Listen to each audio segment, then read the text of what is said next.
Welcome back to the Retro Handhelds podcast, your home to the last week in handheld news and stories from around the emulation scene.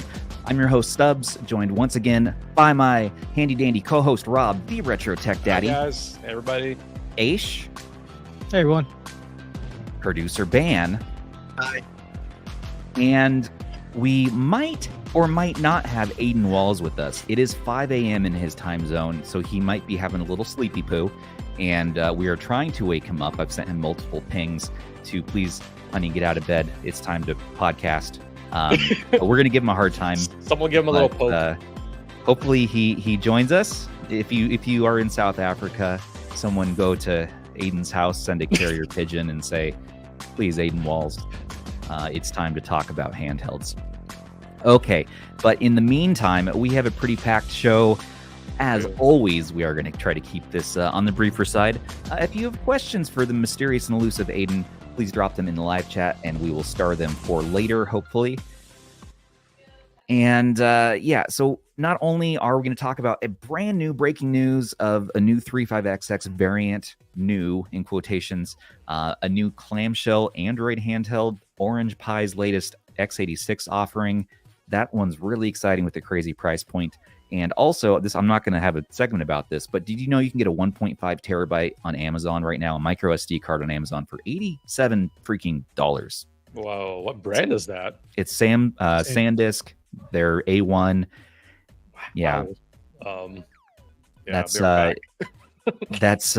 a pretty that's kind of the impulse price range. I've been waiting for the 1.5 to drop under 100, and I was like, yeah, it's not going to happen. Even last week we had a sale. We saw that it was like 134. That was like 10% off. Okay, great. But now it's 87. So that was kind of like, all right, logic out of the brain. Pick it up. But realize A1's not going to be great for installing PC games on at all. Just for your ROM collection is what if you're going to put it in your Steam Deck or something. Anyways, I'll stop yammering on about SD cards. In the news, let's just hop right into it. Yep. Anbernic hit us up early this morning and said, hey guys, we're doing it again. We're doing another 35XX variant. And if you can believe it, it's going to be called the 35XX 2024. Now, basically what this is, guys, is it's a 35XX Plus without Wi-Fi and a smaller battery for hopefully a smaller price point too. Yeah. We got some rumored specs. Rumored, I would say, because we do expect these to be the final specs.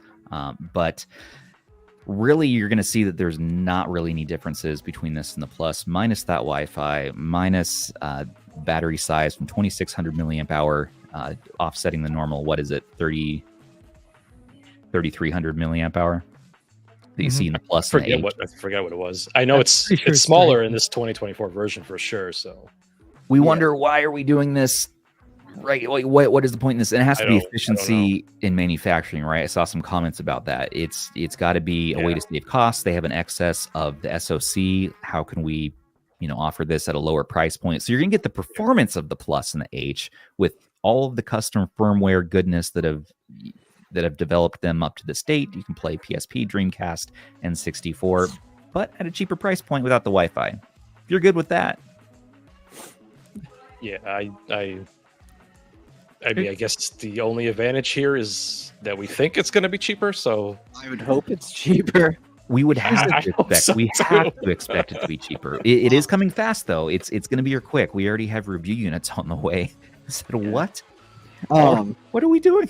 I thought where's the 406? What's going on? Yeah, bring us the 406. Yeah, definitely nobody asked for this. Obviously, this is kind of like a very it has to be random thing. More than like $15-$20 to even kind of make sense as far as the price difference. Because if it's only like $10, you're getting a smaller battery, no Wi-Fi. You might as well just go for the new one, because it's not like this one's going to have Garlic OS support or anything like that out the door. It's going to have the same OSs as what the regular 35XX Plus is going to have. So it's kind of weird. And TechTweet brings up a good point. Is it the same weight as the Plus? I mean, it has to be a little bit lighter just from the battery alone. Yeah. So somebody could pull up the numbers real quick on the Plus, because we got a weight here, at least the rumored weight. Yeah. We could. I think I have a link to the Plus in our YouTube description. As someone who really didn't need the Wi-Fi to begin with in the 35XX Plus, I mean, if it's saving me money and I didn't have one to begin with, I'd probably do this. But it would really have to be cheaper. But the 35XX 2022. I mean, this is a great way to confuse your consumers. That's for sure. I mean, this is like, why? Maybe they just need to clear out stock or something. Like they have a few too many shells of the original one, but they don't have enough chips for it, so they're like, "I just throw a new chip in there." That's what you have to imagine is going on here. I mean, this wasn't a creative decision. This had to be a financial decision, purely. Oh yeah, and they're going to sell. These are going to sell. Thing. Yeah, you know, these are if the right price point. They're going to show up on places like TikTok, on that new TikTok shop, and AliExpress and Anbernic's website, and they're going to be. It's the year of the 35XX again. If it's like $40, okay, that's it's tempting. The thing that's, I guess, worrisome about it is that we don't really have anything in terms of an OS that's going to be somewhat solid. And I guess the original is $32 right now. So if you want a really good deal on something that's a great deal. Just go buy the original and call it a day. Seriously. They're clear. Anbernic is clearing them out apparently, and you can have the best OS experience, in my opinion. You're only going to play up to PS1 on it, but Garlic 1.0 is awesome. 2.0, we're still waiting on developments and all that, but there are a good selection of firmwares. People really like Muster OS or MuOS, and they really like the Batacera and other options. So that's what I was going to say. All of those should work on the new 2024 35XX. And at the price point, if you're a 35XX owner right now, I mean, you got some options if you did want to upgrade. You know, now you have 3 options. This might be the cheapest way to go if you don't care about Wi-Fi, which many 35XX owners don't at this point, you know? I'm like, Chivos. The thing is, if the original is going for $32, I mean, just buy that now and just. That's probably the best deal for a handheld right now. $32. I don't think it's going to be cheaper than $32. I mean, there's no way. It's pretty crazy. I still recommend the original 35XX to this day. That thing is a classic, man. Just for feels right, price, especially with garlic. I mean, that's what makes it so good. I do recommend modding it, of course, swapping out the face buttons, the D-pad, and the back buttons for more ergonomic options. But after you do that, here's the thing though, for that price, I think $32, the build quality is going to be better than what's the other one, the 33S. What's the new mini clone thing? Yeah, the R33. It's actually, I think, a little bit cheaper than that one with better build quality, better software. For sure. It's just better all around. Just so if you were looking for a cheap handheld right now, you can get it for that price. Pick it up. It's a no-brainer. And so, read more about this on the link in our description. We have an article out on our website already that goes over everything we know about it so far. And you will hear more about this from us shortly. Again, it's on the way. So we expect it to be for sale probably within the next few weeks, maybe sooner. Hey, how Katie takes offense to that. Probably doesn't take them much to really kind of revamp this and say, all right, slap a smaller battery and rip that Wi-Fi out, sell that sucker. Let's go. So... That's the Wi-Fi chip is what, like 50 cents? Well, I think it's like leave it in there. Hey, at least they're not suggesting you go and solder your own or get a professional to do it. I hope they didn't change the PCB. Russ mentioned that too today. We hope that PCB is the same, because then you're going to see, not only custom firmware hopefully should be working day one, but then you don't have to contend with all the other little kerfuffles you might run into. Makes you wonder if they're changing the display as well. I mean, maybe this is a full-blown cost-saving thing across the board. So maybe I hope not. The screen on the 35XX is pretty nice. Yeah, maybe we'll see more of this good stuff. Yeah, it'd be interesting. Well, you guys ready to be more disappointed a little bit or less? I don't know, because also our friends over at Szdiier are making a clamshell. That's right. It's called the D008, and it is on the way.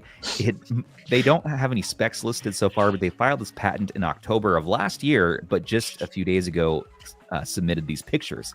Man, look at the plastic on that. Oh man, quality. quality. I think it's the same plastic that we saw in the D007 in the Doot, and I think it's the same specs because they list it as an Android handheld, 640 by 480 screen. It appears to be clicky shoulders. There, it seems to have the same face buttons from the Doot, probably the same flat D-pad, mono rear firing speaker off the top for some reason, and the 3 function buttons.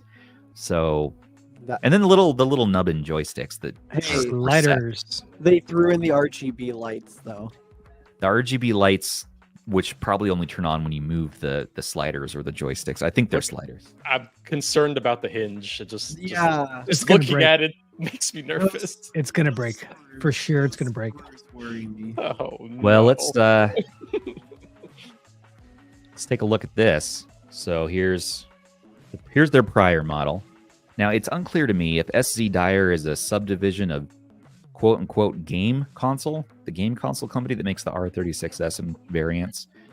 But it appears to be... Come on, NVIDIA broadcast, stop bokehing me. Turn that off. It's going to bokeh what it wants to bokeh. Bokeh everything. Come on, Boca the Badonk. What's going on here? So they've changed, they've improved that face at least, so that's one thing that's different. But I really like these face buttons. And the D-pad is okay, and the joysticks are fine. The screen actually is a pretty decent IPS. There's a hair right on there. 640 by 480. And this is a Rockchip RK3326. So that means we'd get a 3326 clamshell, which I think is the first clamshell 3326. So at least it would have that going for it. This also has a mono rear firing speaker. This is not a good handheld at all. With recent custom firmware like Anbernic, you know, this becomes better, but this is not great. No. And it has problems. So I don't have super high hopes for the clamshell variant, but I'm just a fan of the clams. You know, I count me in, and I still want to try it. I think they can bring it in under, you know, the $40-$50 price range, because this is $42 now, which at least at that price, you want to mess around with Anbernic, that's a pretty good entry point. But don't do it. I'm gonna buy. It's a clamshell. What do you want me to do? Buy a V90 every day in my life? I look at it this this way. It could potentially be better than the V90. So if we have a V90, hey, don't talk about the V90 like that. I know you're gonna talk. There's no way that D-pad can outdo the V90 D-pad. Yeah, look at this plastic though. It looks better than the Doot. It seriously does look better. The Doot looks better than the Doot. Yeah, we doobin'. We'll be doobin'. We'll be snapping, and we'll be doobin'. I mean, those are pretty sharp renders. I'll give them that much. You know, they're looking good. If they can, I think they want to try. I heard what's through the grapevine, they do a really good job. They care. Screws that go in here, or screws aren't in there yet. They haven't hinged it yet. It's unhinged right now. So it's not like some kind of like Connect thing going on. It's an unhinged handheld, Rob. It's an unhinged clamshell. I see. Okay. We're waiting for them to hinge it. Yeah. We're hinging on their answer to this. It's sold separately. The hinge is sold separately. Yeah, screws not included. Is it an OCA laminated screen? Because you know, I hope so. Huh? I really hope we do need that. Yes, we need that. You think those sliders click in? No, absolutely not. Would you say that this looks like a Game Boy Advance SP, but possibly is not going to feel like one at all? Yes. No. You get a volume It's button. not going to feel anything like a Game Boy Advance SP. That's for sure. Box. It looks a little boxy. It's a little too square. And you know what? Maybe it's taller than we're thinking, and it's bigger than we're thinking too. Why does that color give me like 90s PC vibes? You're focused too much on the color. Much on the color. This is color, a nice champagne, look of the plastic. milky How does the white plastic have a look? color. You know, there's going to be other variants. There's going to be green. There's going to be other options. They're not just going to drop in with the milky froth colorway here and call it. I'm not allowed to say colorway anymore. People get really upset when we say that word. I was like, you said the word colorway 5 times in the first 5 minutes. I'm out. I'm done. What, colorway? Yeah. Yeah, colorway. So what colorway that makes them feel? No, you already went over the limit now. Of what colorway? Rules. Yeah, they say no, you cannot. How about color colorway? waves? What about color waves? Ooh, Color waves. Yeah, I like that. retro waves. What if I Yeah. say the color of the waves? You can, yeah, you can. I mean, you can say whatever you want. I'm not your Yeah. mom, Just legally not speaking, colorway. but She's not colorway. Okay. yeah, Colorway. no, we do we do what we want. People get upset Well- about strange things. Well, that is the clamshell news of the week. Moving along, you guys want to talk about this new fancy OrangePi situation? We finally have news about that. Oh yeah, we do. I'm in. Yeah, So that looks They've cool. named it, they've dubbed their x86 handheld the OrangePi Neo. This is a 7840U Ryzen 7 handheld that apparently is going to launch at $499 USD, which is the lowest price 7840U we've ever seen. That is a crazy price point. We had a picture here with Taki Udon from his Twitter where he was saying he was at their presentation the other day and was showing the launch prices. And this is absolutely just freaking nuts. You can get an 8840U version for $599. And it's very glossy. And Rob, I have two more links on our links page Yeah, maybe that go show look them. people a bit more real world. These are nice renders and everything, but Taki actually had a picture. Yeah, so there's the pricing, $499, $599. I like the color options. I like the gold on the D-pad and all that. And the next link had real world look at it. So here you go. This is a prototype. Very glossy. Looks like an Aya Neo 2S I kind was of. gonna say it looks like an Aya Neo. Wow, that's Yeah. crazy. It's launching at lower prices than I think any Aya Neo Windows PC ever has.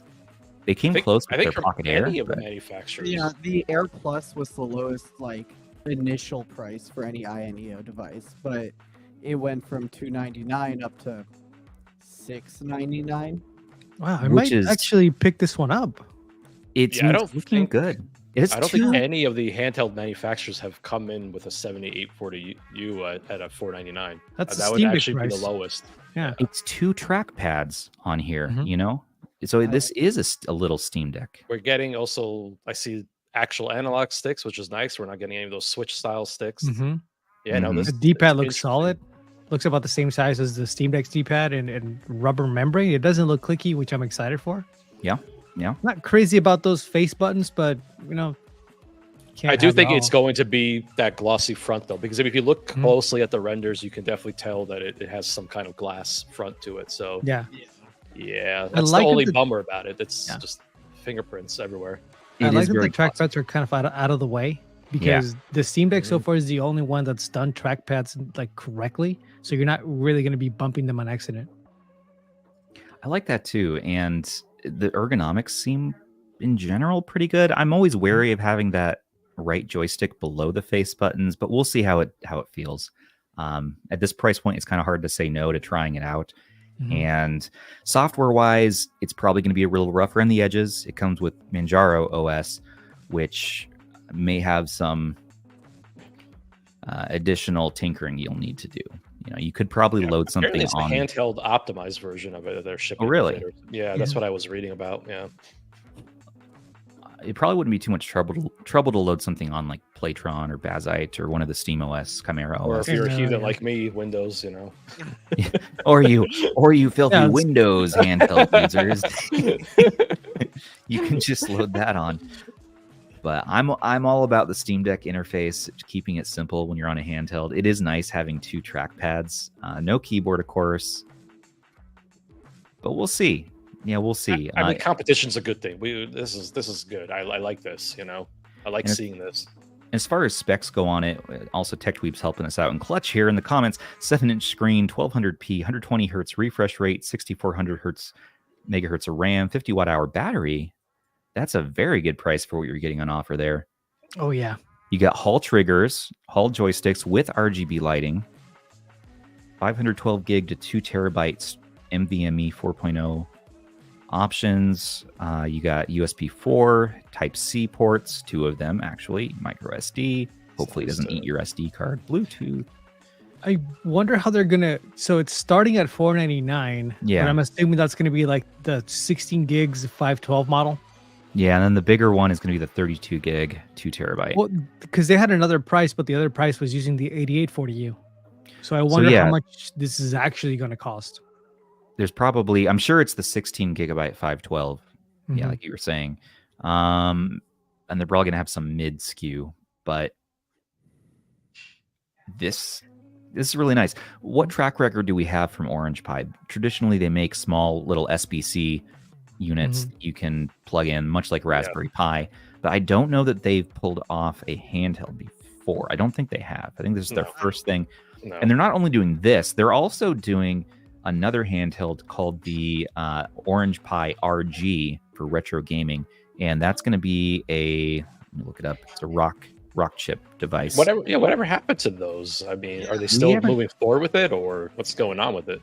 They're about to announce it. Apparently, it's going to be called the RG. So we learned that yesterday. Okay, so it's still going to have what rock chip was it? 3588, I believe. I was going to pull it up really quick. Hopefully, it wasn't enough meat to really talk about for today. I feel like, but yeah, Russell. Pretty sure it was 3588. 3588. That's right. It's like the Game Force G, or sorry, the Game Force Ace. So 3588 rock chip. It can run Android, and it's going to be called, the OrangePi RG. So we'll talk more about that when we know more. But right now, it's really exciting to see their x86 offering. I can't believe I'm going to say this, but I would actually be more excited for that handheld if it was Linux instead of Android. Really? Yeah, I would be too. Same, like I have the Game Force Ace and played around with it, and Android. It's just after the Omen 2, it's hard to get excited for anything Android. I don't know that it's going to launch with Android, but we know that the chipset is compatible with Android. Yeah. But it could launch, you're right. I mean, it could launch with Linux, like something like Belus or something. It's like for the Game Force, I'm waiting for Linux on that. That's I feel like that's when it's really going to take off, because putting Android on it, it's really not going to outperform what we already have available for Android. So it's not as exciting, but Linux, that's a whole different thing. Nice. Nice. Oh, you sneaky sneakers. I want to see more about the ergonomics, though, Aish. I want to see. Rob, let's pull up here a little bit. Do we have that? They do show some badonk shots. So yeah, we have. It does look like we have a little bump out there. Yeah, they do. Oh, you got the nice big L2 R2. Yeah. Yeah, nice triggers on it. Okay, it's got a better D-pad placement. Okay. Wait, is this for the 35? Wait, which one are we talking about right now? We're talking about the Windows one today. Windows. Okay. It doesn't have Windows. It's this is the Neo. Linux. Linux, Linux one. Yeah, Linux. Yeah. I mean, it's so far it's really looking nice. It does look very nice. I'm the most excited about this. There you go. That's a nice over any Windows handheld, just for the simple fact it launches with Linux. So I already feel like this is an awesome option, and they can save money by not installing a Windows license on here. You know, that's true. That backside reminds me of the Loki so much. Probably. Man, it reminds me of Loki. Where is my Loki? Yep, it does. Nice it's because I held my Loki. It really does. Today, and I'm like, that looks very similar. exciting. Yeah, very exciting. Yep. Yeah, I got major Loki vibes from that. Yeah, it's crazy. I hope. Actually, yeah, it's kind of like a Loki with trackpads, even the D-pad placement and everything. Yeah, I don't know, guys. This is probably one of the coolest. Could be a good one. Yeah. One of the coolest x86 reveals I've ever seen. We need more cheaper options that are actually solid. This is going to drive. This should help, if it gets popular, drive the competition down a bit. And I hope it's not just a one-off either. I hope this becomes a trend, because this $500 for me has always been like, handhelds are fun to talk about and fun to tinker with up to $500 USD. Yeah. After that, now you have an investment. Now you have this precious thing that you don't want to mess up. You don't want to. Yeah. Once you talk about those Chinese handhelds, they start getting into that $1,000 territory, and it starts to become like, man, do I really need this, or can I justify this expense? You know, so exactly. Yeah. I feel like we're starting to see the effects of like the big companies jump into like the handheld market. Valve, Lenovo, and then ROG, and all those companies like setting kind of the prices down a little bit to compete with each other. And now we have another handle coming in that's at least spec wise is pretty even with like the ROG Ally and the Lenovo Legion Go at $499. That's pretty awesome. Hopefully we can keep seeing that trend. Yeah, we'll talk about this more. I'm excited to learn more and stay tuned around for everything that we know. Okay, so OrangePi Neo 7-inch 7840U. I'm all about it. You don't need the 8840U. Almost nothing has changed. Save the money. I was talking to Rob about this before we started. Like the 7840U is a ridiculous chip. And it's cheaper than mini PCs even. Yeah. Tech Tweep's saying right here. If someone was saying they were going to use it as a desktop replacement at $500, I'm like, you really can. Like, I mean, like 7040U is very performant. It's kind of crazy how much you're getting in that little chip. It is. I'm working on a review for one using that for mini PC using that chip, and I was even editing like 4K video pretty smoothly until I started adding too many effects. But even that's pretty crazy that you can seriously replace a desktop PC with something like that. You could do a lot with this. This is, I mean, and then imagine selling it used. In fact, I bet it's going to keep its value pretty well near where it's at, because how can you really sell this for what, $300, $200, $250 used? No, get out of here. Yep. As long as they put it all together properly, because we've seen it before where the specs look good and it's like, okay, it doesn't look that bad, but then you get hands on and you're like, this isn't it. This isn't it. Anbernic 1600. Oh, I was looking at Amazon sales today, and the Win 600 is still for sale for around $300. You can I offered to sell mine to Band for $475. I think that's a very fair price. That's a deal. That's cheaper than what Anbernic sells it for on their website. Live on stream. I'm selling you. You can get it on Amazon for cheaper than that now. No, don't tell them that. You don't need one. You don't need a Win 600 in 2024. There's no video out there on YouTube that says the Win 600 in 2024. Don't you? Not yet, Rob at least. prove me wrong. No, it's coming. No, we're not seeing that. We're not doing this. Rob makes one, and the price of Win 600 put it down now. Skyrocket. Yeah, no, I do. How much more can it skyrocket? Anbernic is selling it through the roof already. I did enjoy the Win 600 for PS1 games. That was my use case because it was comfortable ergonomics for those games. Do I need to get one to make a Loki 0 versus Win 600 video? No. Is that what you're trying to say? No. If you get it cheap enough. The battle of the Loki 0 is the Win. Yeah. The Loki 0 is the Win 600 more or less. Just a year later, that's all. All right, we've.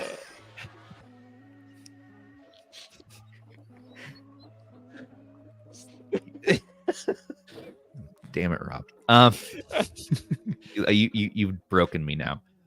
Very good. You guys want to get even deeper into speculation categories and rumors here. So this is the Fox himself talking about the Xbox handheld. So the Xbox handheld is in the news again because Xbox own people, their like main dude is saying, hey, I really want to make a handheld. And so they're prototyping officially.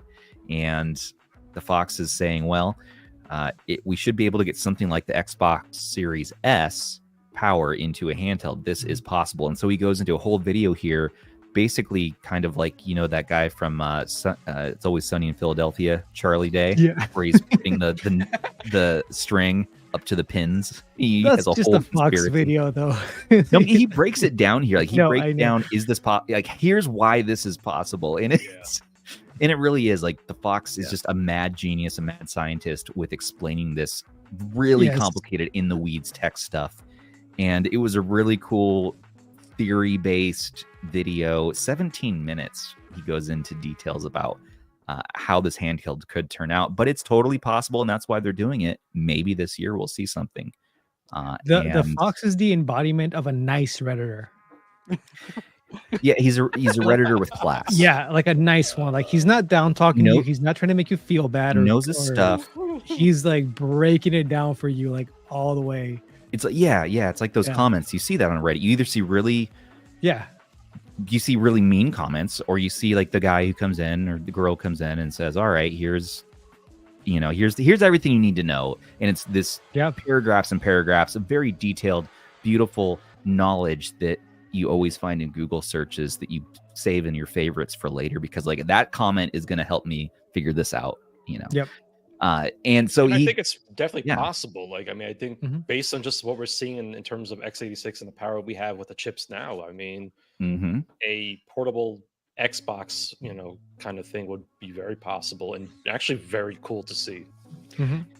So this is going to be not a cloud streaming device like the PlayStation Portal. Xbox says, no, we're doing this right. It's going to be native running. So I think they're like the only gaming company right now that's like uniquely suited to be able to take their full platform and put it on a handheld without any real compromises. Like they've done some crazy stuff before of getting their games running on like when they did the Xbox 360 on Xbox One, like emulating that. I forget which one it was, but it was something that shouldn't have been possible. I'm like, okay, they have the money, they have the people, they have everything to make this work. They can definitely do it, and it feels like that might be what they were talking about with when they said that their next console was going to be like the biggest leap in gaming technology we've seen yet. A lot of people took that to mean like, oh, it's just going to be a more powerful console, but maybe they're talking about it because it's going to be a handheld that's just actually equal to a home console. And that's what he's speculating here in the video, because this announcement directly could be either of those things. We don't know yet. So still rumor, still very speculation, but we know that they're interested in the guy. Can you imagine your Windows games, you know, Game Pass games, all that, but without the Windows, just having a nice, elegant front end like what you have with an Xbox console? That would be a big deal. It would be amazing to see in a handheld space. It'd be Microsoft Steam Deck.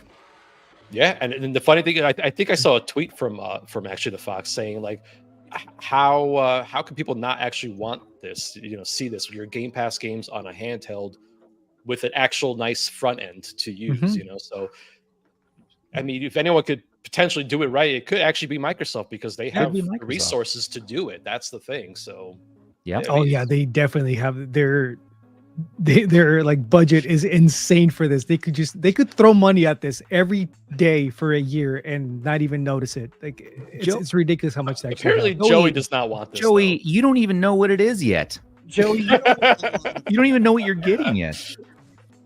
And you know you're going to eventually get it. You know you're going to get it. And he's going to love it. He's going to be like, oh, this is amazing. He's going to say it's or it's going to attack him. And both. Honestly. My only concern with an Xbox handheld is that we're gonna that they would potentially make like a PC environment, but a gated PC environment. So you wouldn't really have the flexibility that you do with like a Steam Deck or just a general x86 handheld. That's kind of the only thing I'm worried about, that they would lock it down into, no, this is just gonna run Microsoft games and that's it. Like you gotta get them from us. So I don't know how that would go. Because if you have a Steam library and you're getting something that's technically a handheld PC, it would make sense that you would want to play it on there too. But I don't know if that's something they would do. Yeah, I really feel like if Microsoft is going to jump into the handheld space, I don't think they're going to just do what everybody else did and take Windows and make it work for handheld. They're probably going to design something around it so that it actually can be used as a handheld with a proper interface, you know, like what you see on the Xbox. Because again, their audience is not going to be someone like us who wants to spend the time sitting there installing things, doing all that. Their main audience is people that will just turn it on and be able to play their games and jump right into it. And they just want their Xbox library handy wherever they go. Yeah, Game Pass anywhere, literally. I mean, you know, and you can actually play it locally, so you don't even need an internet connection to enjoy it. Which I guess if they do that, it makes sense. They would be pretty affordable too, because they could actually subsidize the cost of it, because you're going to be paying for Game Pass. You're going to be getting the games from them. So I could actually see them coming out with something even cheaper than the Steam Deck.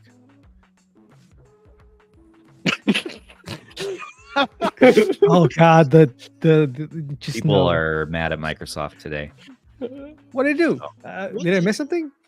Well, I mean, they're always taking your data and stuff like that, but everybody takes your data. Dare I say they're the one of the least of the evilness in terms of companies out there compared to like Google and.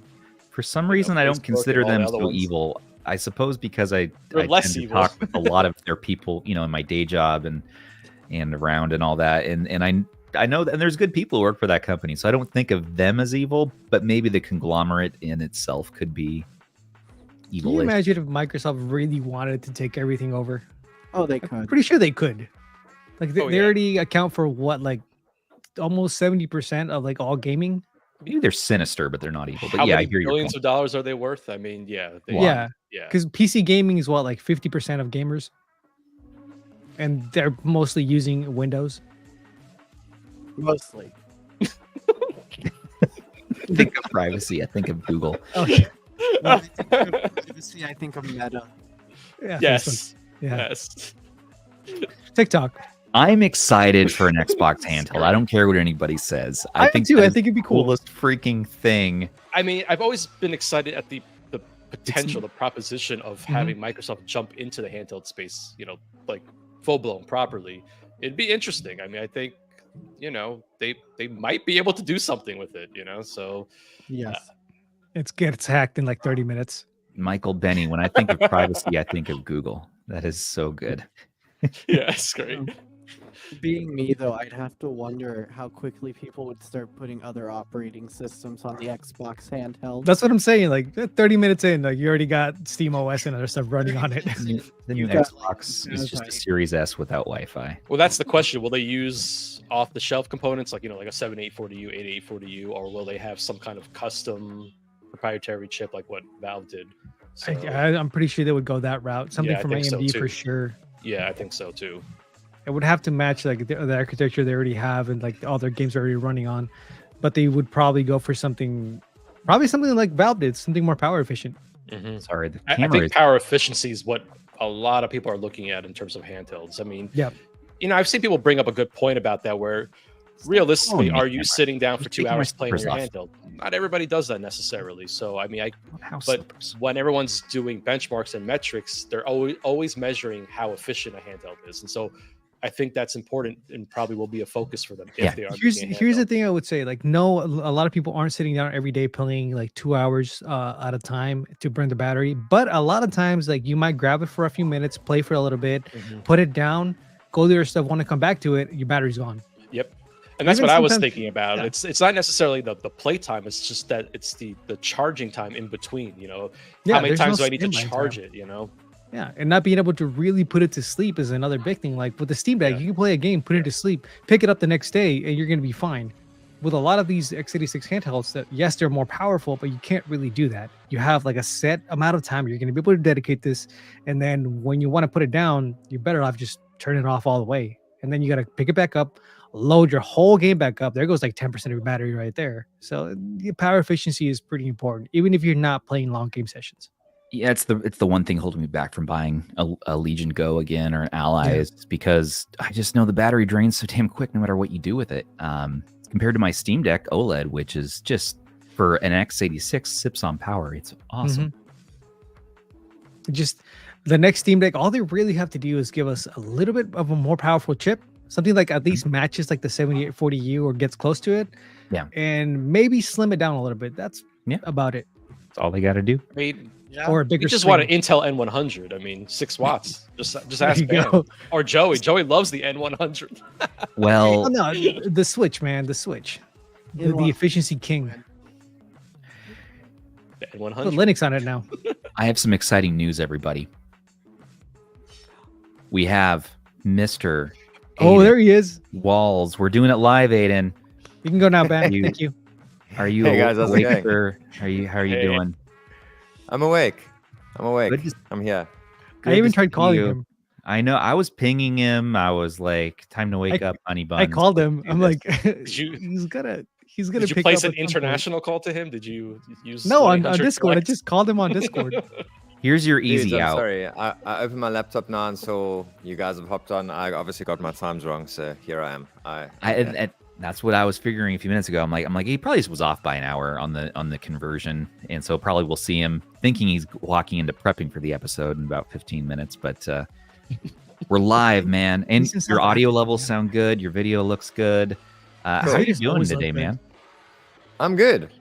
I'm just figuring out where I am in the universe. It's Very early, 5 a.m. for you. We were letting everyone know. 5, yeah. Like, Quarter go to take it 5. easy on Oh, him. He's just man. waking up. That's right. We're streaming at middle of the night for you, but But we're excited to have you on, and you have not missed much. We've just been really geeking out about specs on Windows handhelds for the last probably 30 minutes. Oh, cool. That's on my mind at the moment, so that's cool. So we can continue talking about that, but we're about to hop into the BazziteOS and PlaytronOS topic. Oh, right. Okay, we've already gotten through 35XX new thing, the Szdiier thing, the OrangePi I'm glad I missed thing, that. the Xbox rumors. Yeah. He's like, I didn't even want to be here for that anyway. No, what you're even talking about. He's been up. He just didn't want to join yet. So I was thinking about the 35XX when I was getting ready now. Well, you guys were already talking, but it's like, what the F, man? Like, I don't really know. Why are they releasing that thing? I don't know. We just figured it's because of efficiency and price. Just Old financially, they have a lot of stock of that SoC, and they want to sell it for less and sell more units. So take the Wi-Fi out. Yeah. Reduce the battery size, and then they probably have a bunch of the small batteries from the original 35XX sitting there, a bunch of extra chipsets from the new Plus model. Combine those two things together, you got this. Yeah. Isn't the 2600 milliamp battery like the upgraded battery from the original 35XX? Yeah. Yes. It is. Originally it had a 2100. My thoughts are a bit more sinister. I thought like maybe sales aren't doing so well with the H and the Plus, and the 35XX has garlic, and maybe they think that people buy it because of garlic. I mean, maybe, but you won't get Garlic 1.0 working on this one. Yeah. No, but the original garlic. Yeah. Because it was so nice. I mean, the software on this thing is terrible. Okay, I know Shem disagrees with me, but the stock OS is not amazing. But you saw Russ's video from the other day. He saw that the new custom firmware situations right now are looking really good, and he thought it was a pretty good prospect. Yeah, they are getting good, I guess. The what's that new one that the guys are all using? But it is. I've been testing it, and it's pretty good. I need to try the latest round, like Batocera, MuOS, MinUI. Batocera, that's the one. Yeah. But people are singing their praises these days, so I think it's developing into a better handheld. I wouldn't throw it out just yet. That's all I'm saying. Yeah, that's true. But I'm not going to fight a man who hasn't had his coffee yet. So, yeah, you can see I'm like having snacks, sipping my tea. No, I like this. It's a vibe. It's a vibe. You got the nice plants in the background. I got my forest in my background here. We're just hanging out, having a good time, and there's 5 of us now. So, Ban, continue to stay with us, man. The Ban filled in as you until now, and so people have been asking him. I'm sorry, man. You can see the resemblance. Nobody knew. It's okay. Yeah, we're not stressing. We're not really stressed about it. Us, dude. We're a little bit more of a kind of casual, just drop in, talk about stuff. Hey, getting this shenanigans like this. The Legion Go here on our website. We have BazziteOS. So this, everybody, is basically going to turn your Windows handheld into a Steam Deck. More or less. So it's running a very similar, Hollow ISO, SteamOS. It's not the exact thing, but it's very close to it. And here our writer Andrew loaded it on his Lenovo Legion. You can load it on an Ally. There's custom configurations for a lot of the popular handhelds, Neo handhelds as well. But I don't know. Yeah, Aiden, what do you think about this? I was reading up on it last night. It's interesting. It does open doors. I've been thinking about this whole ecosystem because I just got my Steam Deck, so I don't know if people who don't. Oh, we lost your audio a little bit there. Oh, it muted you. Well, he's been muted. Can I unmute him? There we go. Yep. Oh, there we go. Okay. There you're good. No, I'm just entering this whole world. So like I've just got my Steam Deck and I'm like, I wonder about this, like custom OSs and all that kind of thing. What is SteamOS, all that sort of thing. So I'm still really new. So I kind of brushed up on it last night.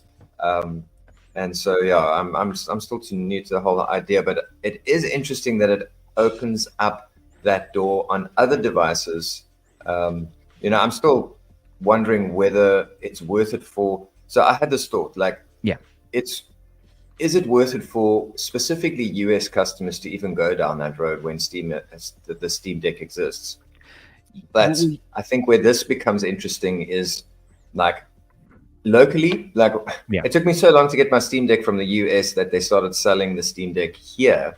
And the Steam Deck is the same price as the ROG Ally here in South Africa.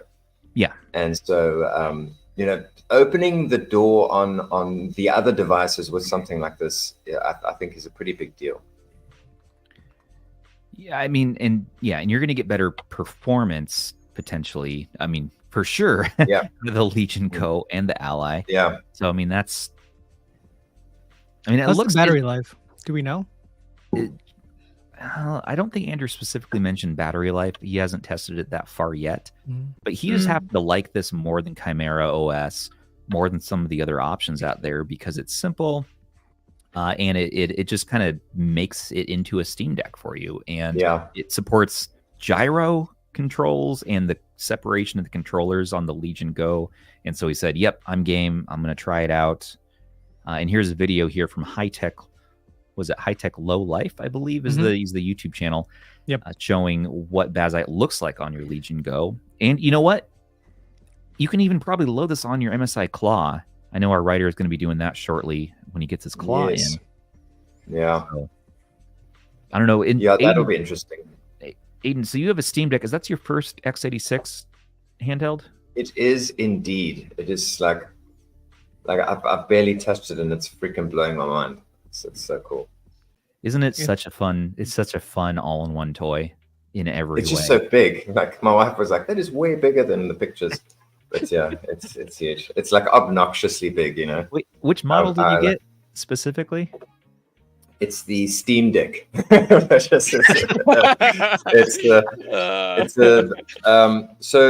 TechDweeb sold it to me, and he bought like the top of the range LCD model before the OLED came out. So it's a 512 LCD with etched glass.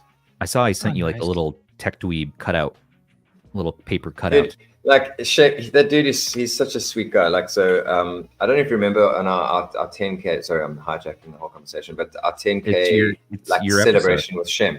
Yeah. And so he did a little like story about me, Shem, and him, and how these this biker gang came into a bar and had a Nintendo like face off with us, and how TechDweeb saved our lives basically. That was the story. That's and then he also, but I sent this to my family and they were amazed. Check this out. He used to do caricatures back in the day. Oh, yeah. Look at that.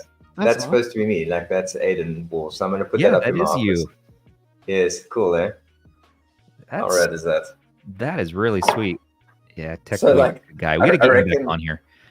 Yeah, the South African police were like going through my package and they saw this caricature while they were checking my Steam Deck. They're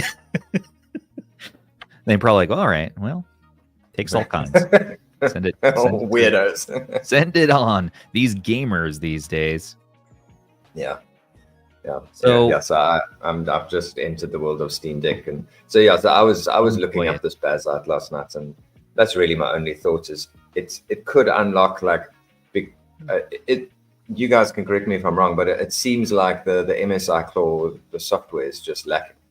So similarly to our little like retro gaming world, maybe Bazzite can fix it. Maybe. I mean, I heard that at least from Mikhailov of Team Retro, he said he really liked the software experience on the Claw. Everything else is lacking. I think Rob can probably speak on this a little bit more because he's got head to head. But I think the drivers are the issues. Like it's not the actual software experience, but actually be able to utilize the full power of the chip is the problem. Yeah, it's not unlocking things. Yeah, you could tell it's still obviously the software itself still needs some tweaking. But I thought actually for first attempt out of the box, it wasn't terrible. It was actually fairly comprehensive and pretty decent. Yeah. I definitely do not like the fact that the minimum is 20 watts. I think the chip can handle a hard TDP below that for sure. But yeah, I mean, the MSI Center itself is not bad. It's actually surprisingly good compared to what the ROG Ally was like at launch. You know, I'd say it actually was a better experience there. Yeah, yeah, because the launch itself wasn't very good. So it's it's out of the gate not doing so well. So maybe that's also part of the problem. That's because I think MSI just sent it out to die. Basically, they completely mishandled the launch for the Claw. I mean, it's just no one knows it exists. Basically, that's the thing. And if you know it exists, all you hear about is how poorly it performs, and so just there's nothing out there about it in terms of marketing, you know, and just educating people about what the device is. And I just haven't seen anything, you know, honestly. Well, Rob, you were showing on your Twitter. We'll just break in the middle of our section here to the next subject for a minute. You were showing on your Twitter there's performance on the 135H versus the 155H. Like, this is crazy that the 135 is outpowering the 155 in a lot of ways. And all three, and both of these, including the Ally Z1, way underneath the Ally Z1 Extreme. The Z1 Extreme is just a powerhouse. It's incredible. I will say I have a full-blown video coming out about the 135H against the 155H, and I also bring in the Z1 and the Z1 Extreme in that video. And it's interesting. There are a lot of interesting results there. I go game by game, but what's going on? Have you heard from MSI? Like, why is their top of the line model gimped? I don't know what's going on with that. I can't understand that. Imagine you did buy an MSI Claw. You know, you're pumped. You want an Intel handheld, and you go and you buy top spec 155H, 1 terabyte, everything. You spend more money thinking you're getting the highest end of the Core Ultra, and you find out that it's performing the same as their entry model. So from a marketing point of view, that's a disaster. That's should not be happening. There needs to be an actual real difference between the performance of the two. So, you know, you buy a 135H or buy a 155H, you're just better off going for the cheaper model if you really do want an MSI Claw. So I 100% cannot recommend the 155H. I don't see any advantage there. You know, the only thing there's an advantage of is if you're willing to spend $100 more to get yourself 1 terabyte. So, but it just makes no sense. I can't understand. Did anyone test this thing before they shipped it out? Did anyone take a look at this? Hey, when you're testing it, are all the cores being used on the 155? No. There's well, they are being used. It's just that I think the balance of how the power is being distributed is a little bit different. But if you look at a lot of the benchmarks, you'll see in my video, you'll see that, you know, utilization is almost identical between the 135H and 155H in many cases. So it's a really weird situation, and I wonder if Intel can address it. That's the thing. I wonder if it can be fixed in driver. So even if you throw more power at it, it doesn't change how much is getting used. Wow, no, performance is pretty much the same. Yeah. There should be an update for that at some point. I'm pretty sure. Go ahead, sorry. And they actually dropped a driver update. Intel actually dropped a driver update last week. So very small performance improvements for games that are using Intel Arc integrated, basically. So there's just not a lot there, unfortunately. You know, so at the progress they're making, it'll be years if they can catch up to AMD and what they've done. They need to move a little bit faster. They're just going too slow. That's too slow. Problem. But I don't even care about that, because look at that fun lighting on that MSI Claw back there. Look at our lighting. Look at the face buttons. Let me see that sucker over there. It's all irrelevant. Let me just totally. I mean, it makes it go. I mean, faster. It's for real gamers. It's a gorgeous looking handheld. I'll give them that one. This is a gorgeous looking handheld. You know, press the B button for me. I mean, I hope nothing happens if I press it. You push some buttons. Yeah. Oh, yeah. That's I mean, of course, I have it in my channel colors. You know.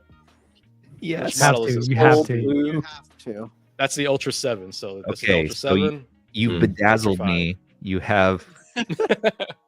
I am now. I forgot what you guys said about performance and battery life and all the terrible things. Where do I buy this? Best Buy? You don't. No, apparently Best Buy doesn't have it till April. No. Yeah, I saw that. You pick up a ROG Ally or a Steam Deck instead. I mean, if you really want one, go get it from MSI Direct. Newegg has it. I think. Is it? I don't even know. Wouldn't the 135H like actually not do that much better than the Steam Deck? You know, I haven't compared it against the Steam Deck. I'm trying to measure their merit based on Windows handhelds. You know, the Steam Deck is kind of this anomaly. It's its own thing. It's amazing. Yeah, that's true. But you know, I'm trying to look at it separately from that, and I'm really comparing more against the Z1, the Z1 Extreme, you know, the ROG Ally, the Legion Go, things like that.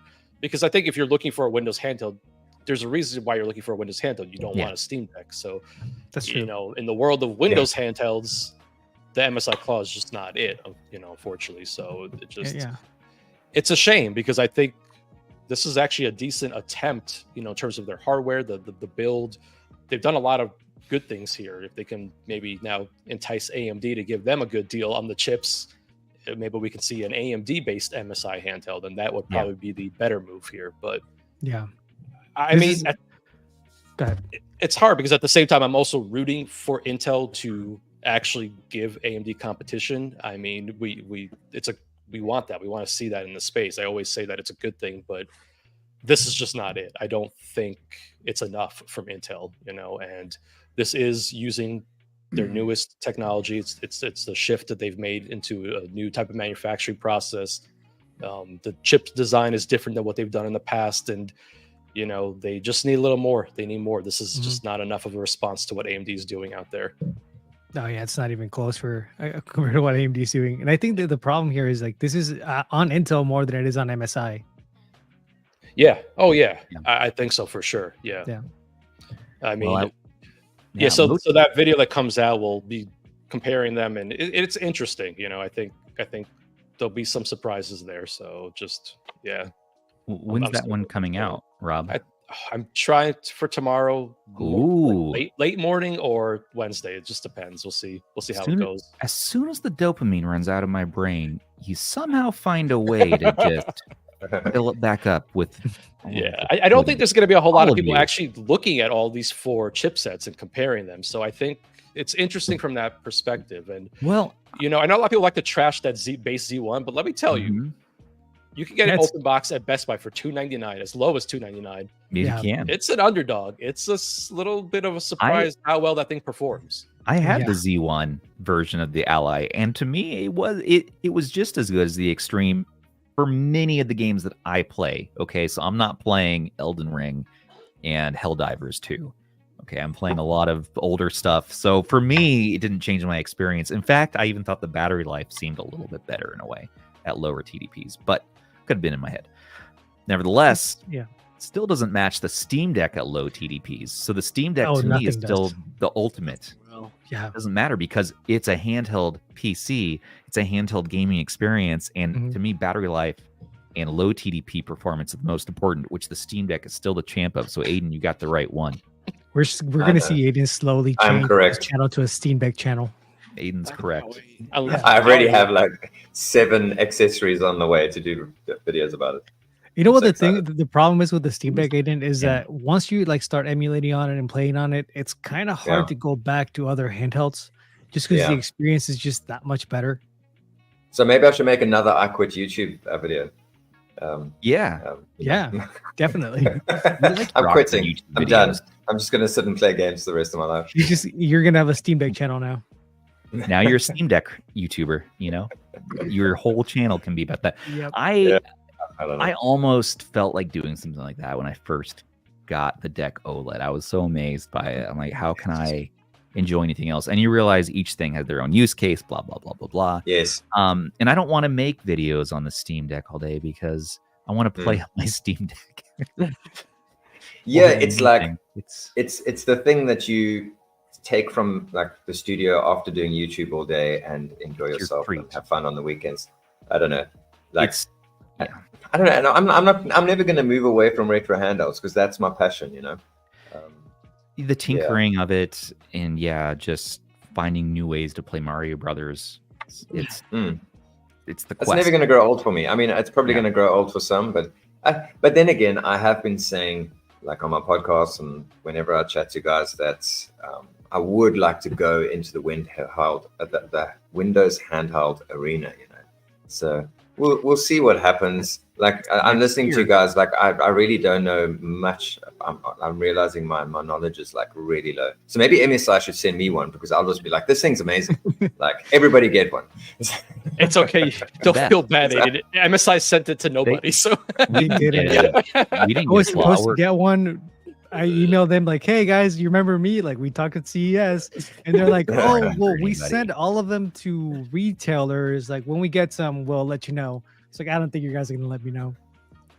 That's nuts. Maybe they're just, teething problems. Like, there's been many like terrible launches, and the next one's amazing. I think Tech Dweeb said it best in the comments section. They got the subsidy money. MSI doesn't care. They got a deal out of this. To them, it's whatever. Every unit they sell, they're probably making a profit on. It's not really an expensive venture for them. I think that's what's happening here. I mean, of course, it's just speculation, but that's probably the case here. I think Intel was trying to make a big push to handhelds, and that's probably what happened. So if you kind of follow what's been going on, like there's a lot of word about Nvidia like not really making a push for gaming anymore because they make way more money off like AI and their other side of the business.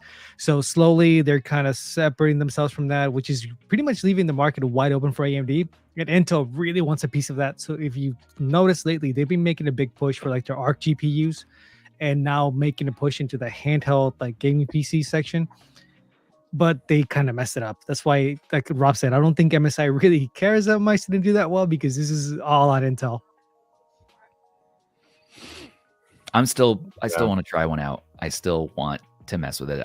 Rob, you are logically talking me out of it, but it's another one of those that I'm like, man, I just gotta see what we can do with this. I gotta see. It's a win 600 situation. I know. Yeah. Will Bazzite improve it? Will Playtron, which is the next topic, by the way. Yes. Let's talk about Playtron. Will Playtron improve it? So Playtron is another OS that you can install. It's like the Steam OS. And what's is this not just the same thing, like as Bazzite, or what do they do differently? Don't tell them yet. It is very similar in a lot of ways. Yeah. That's great. But look at those nubs.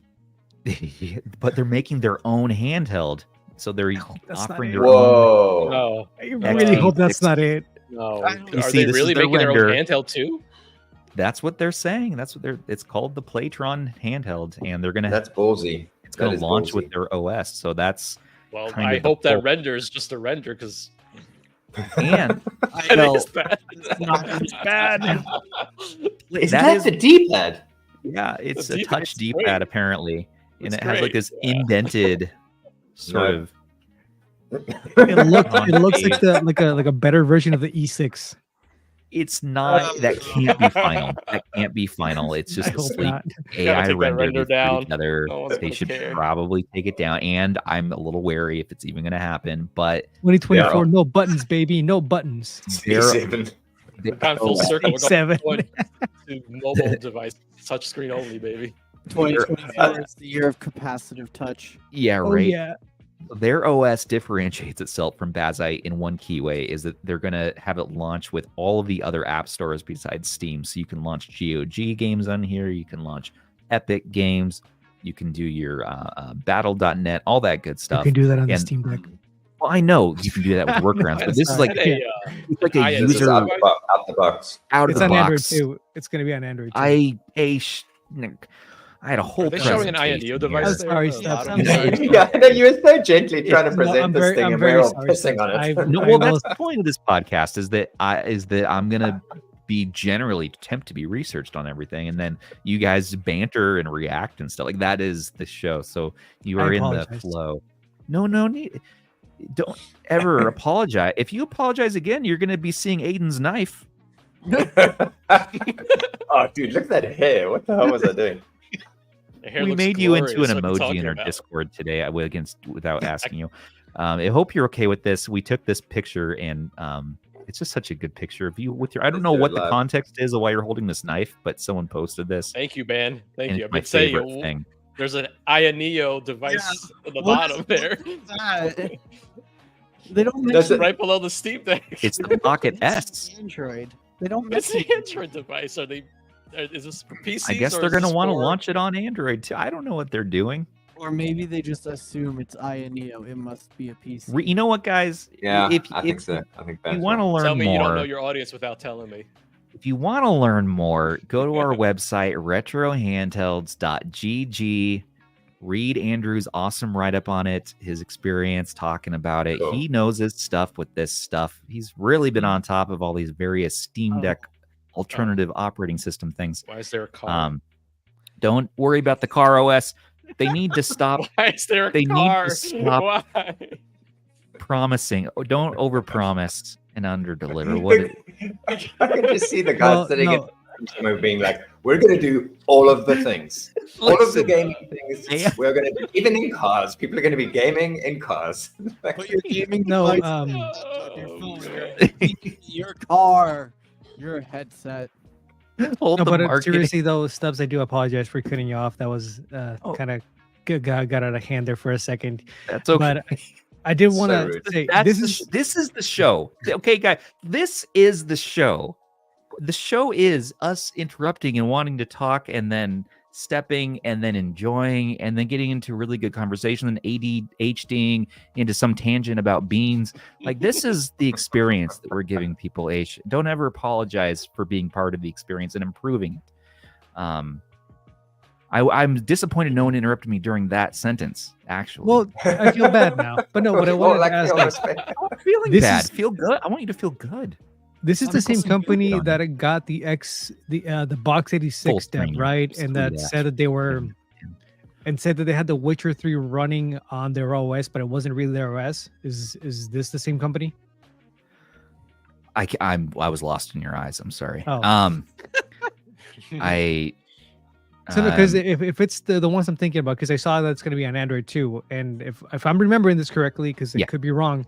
Okay, Joey says it is. Yeah. So basically, what There they're was drama doing with is it, they're going to be bringing like PC games to Android too. So they're going to be running it through their OS, basically Box 86 emulating Windows on here, or I guess in this case it would be their version of SteamOS. Yeah. So that to me is actually kind of exciting, just because for somebody to actually take what the work that's being done for Windows emulation and bring it to Android and kind of push it forward. For the PC side of things, not so much, just because, well, we've already kind of have a bunch of options for that.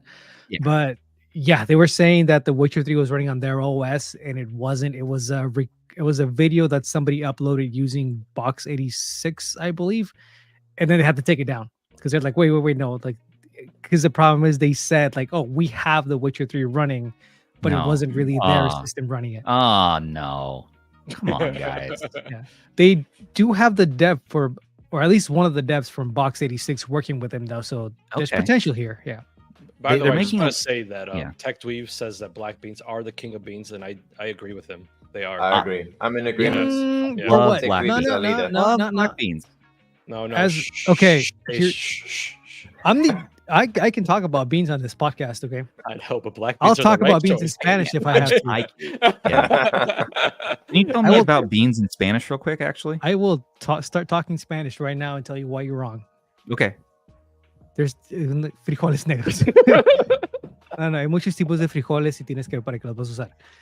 It depends on what you're going to be Alright. eating. So if you're going to have like a burrito and you're going to have refried beans, you're going to want pinto beans for that. So pinto beans in this case would be better than black beans. If you're going to do, let's say, beans and rice, I would agree black beans are probably a bit better, but it also depends on what part of, I guess, Latin America you're in. You would have a preference for your beans.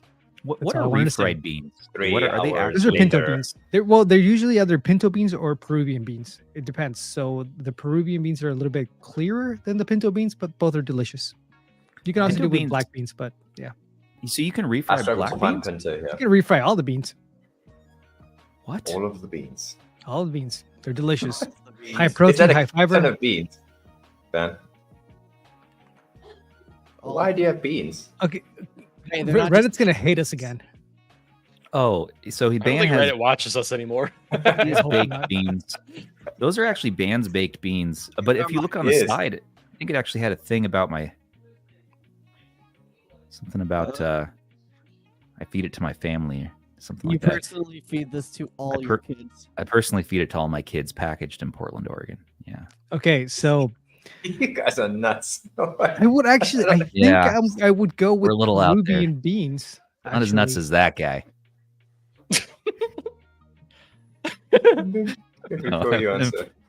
Actually, That is no. messed Oh man, that's tough. I guess I would probably go with black beans if I could only pick one bean. if I could only pick one bean here, I think it would be the jelly bean. Or the soybean. That's such an ADHD answer. Like, Yeah. we're talking about this thing. I'm going to answer this other thing.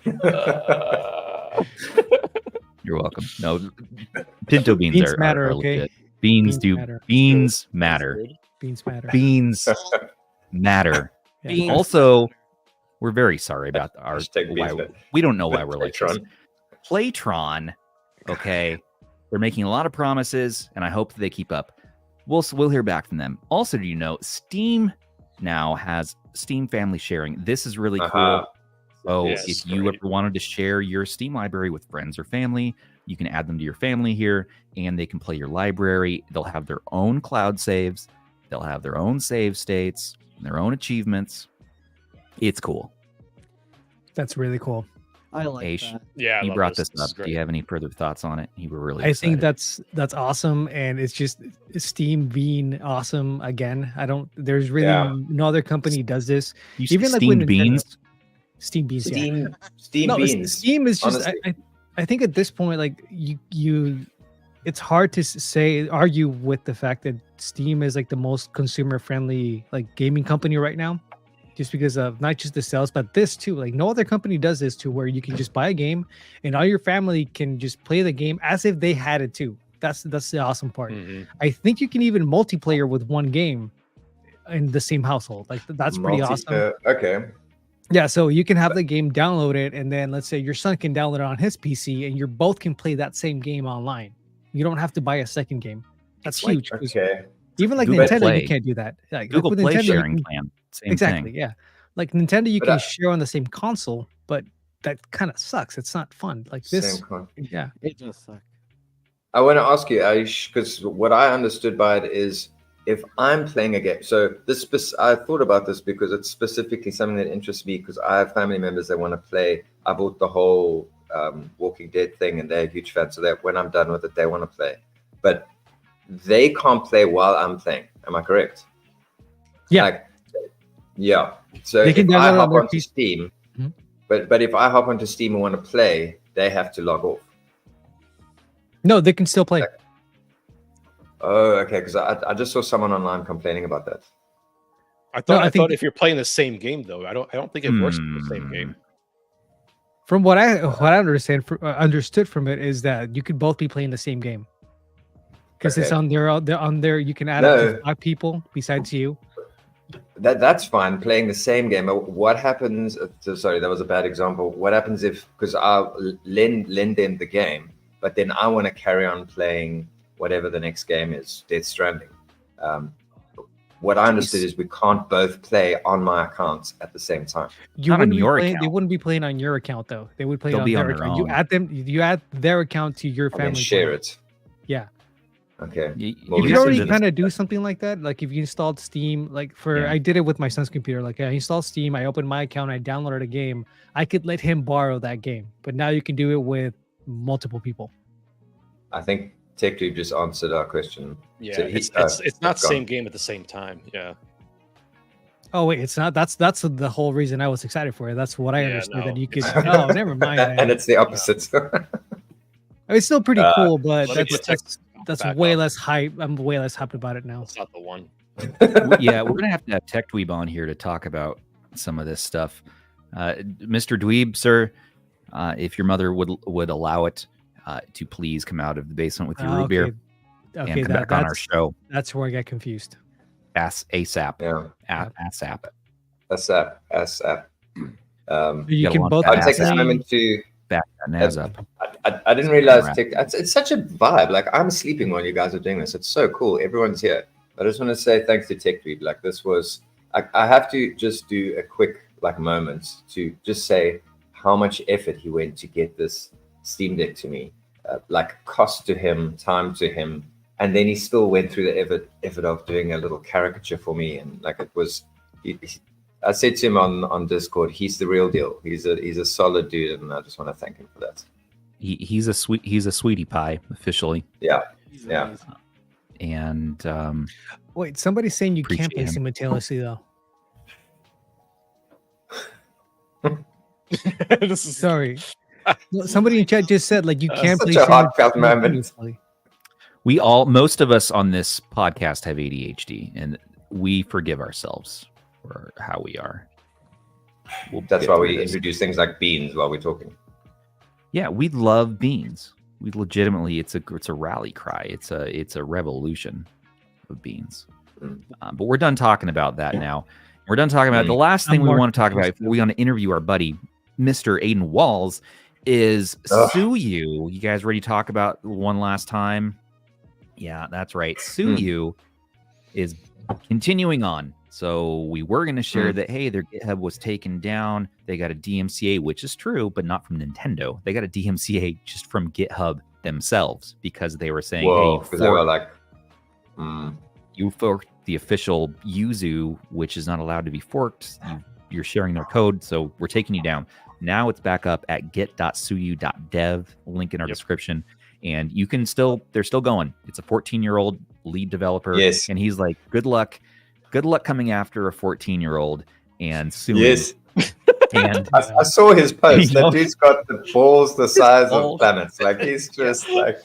That's what I was saying in the chat. I was like, at 14, I was just playing Phantasy Star Online. I mean, kudos to this guy, it's cool. So whatever. They're continuing on that team, and we'll see how far they get. But this is exciting that we'll have an alternative. For right now, Ryujinx really is going to be where it's at, but we'll follow back on this. We'll find a way to sue a child. We will find a way to financially ruin a child. We are still waiting for that Suyu fork. We definitely need that. Nintendo just shows up at the kid's house, like, what I feel to do the negotiation. It's a base name. It is. I feel bad for Ryujinx. Everybody's just forgot about Ryujinx. Well, so I gotta be honest. I've been using Ryujinx a lot more lately on Windows. Yeah, Yuzu was better. It was, I know. Yeah, it just was. I don't know other way to say it. It's just, that's what it is. It's just, Aiden, I can't believe you're getting a Steam Deck now after all this controversy, and you're going to start life out with Ryujinx. If you even do Switch emulation, which I don't know if you're even there yet, but I don't do Switch emulation. It's illegal. It is illegal and a crime. I'm joking. I'm just well, like I was just glad it's not illegal. Sorry. Yeah, I'm just glad I missed all the craziness because I just downloaded Yuzu like a week before they shut it down. So I have one video. He's making a hilarious joke. No, I'm serious. It's okay. I saw that. Yeah. No, that was around the time that I interviewed Rob. I was like, "Hey, Rob, I just downloaded Yuzu. I don't know why I've just been avoiding Switch emulation," and I was like, "Cool, I'm going to get into it." And then, so I have one video referencing Yuzu, which is quite a relief. Well, I'm excited for you to continue your journey with Suyu and Ryujinx. Suyu. I hear your thoughts. Oh, that's interesting. It is. We should all just start making Yuzu videos. They can't come after all of us. Oh, they would. Oh, they can, and they will, and they'll definitely come after. Yeah, I was saying, do you think they sent Aiden in to do the work? They'll take out Joey first. Yeah, of course. Yeah. Joey. He's Canadian. He'll just apologize. Well, shit, why would they take up Joey first? What has he done? Oh, because he'll outright in his videos like, this is how to download illegal ROMs. This is the title of the video. See the image on how to commit crimes online. Yes, that'll be the title. He's already apologizing in chat. He's Canadian. He's already saying sorry. All is forgiven. No, it's you can't be too scared off from it, especially as we're secondary a bit to the whole thing. So I don't stress too hard on it, but I'm not going to feature Yuzu. I feel like as long as Suyu doesn't start doing like the Patreon and all of that, they're going to be fine. It doesn't really seem like Nintendo will come after you if you're making money off of it. Yeah. It doesn't really seem like, because even some fan projects, as long as they're not making money on it, Nintendo usually just kind of leaves them alone. But as soon as they start making a couple bucks, they're going to come after you. That's why they haven't gone after Ryujinx. The other thing too is he's underage, but where is he also based out of? I mean, if he's based out of a country that doesn't give a crap about copyright laws and all he that. could be in another dimension for all He's we know. Russian. We don't know where he lives. I mean, that's what I'm saying. If he's Russian, I mean, good luck to Nintendo. They're just never going to happen. Yeah. Good luck to you, 14-year-old child. You are This brilliant. is odd game combat. Do your thing. We wish you luck, random 14-year-olds. We salute you for your efforts. Continue doing your thing as long as you can. I do not, for the last time, I do not have any children locked in my attic.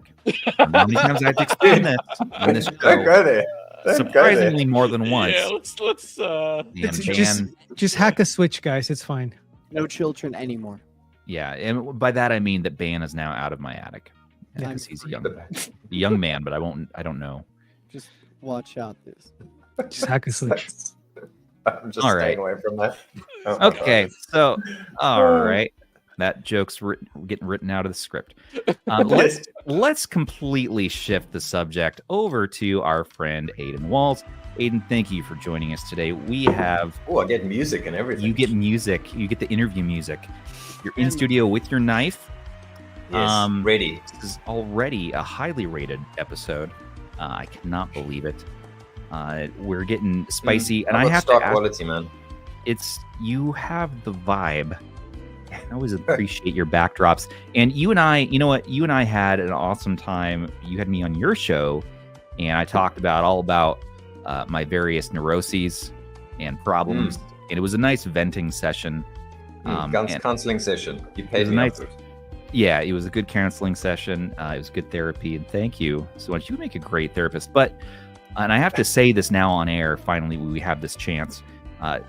Sorry for not cleaning my room that day. That was the number one comment, was like, the guy didn't clean his room before the show. I was so pissed, man. I got off that episode, and I was like, that dude.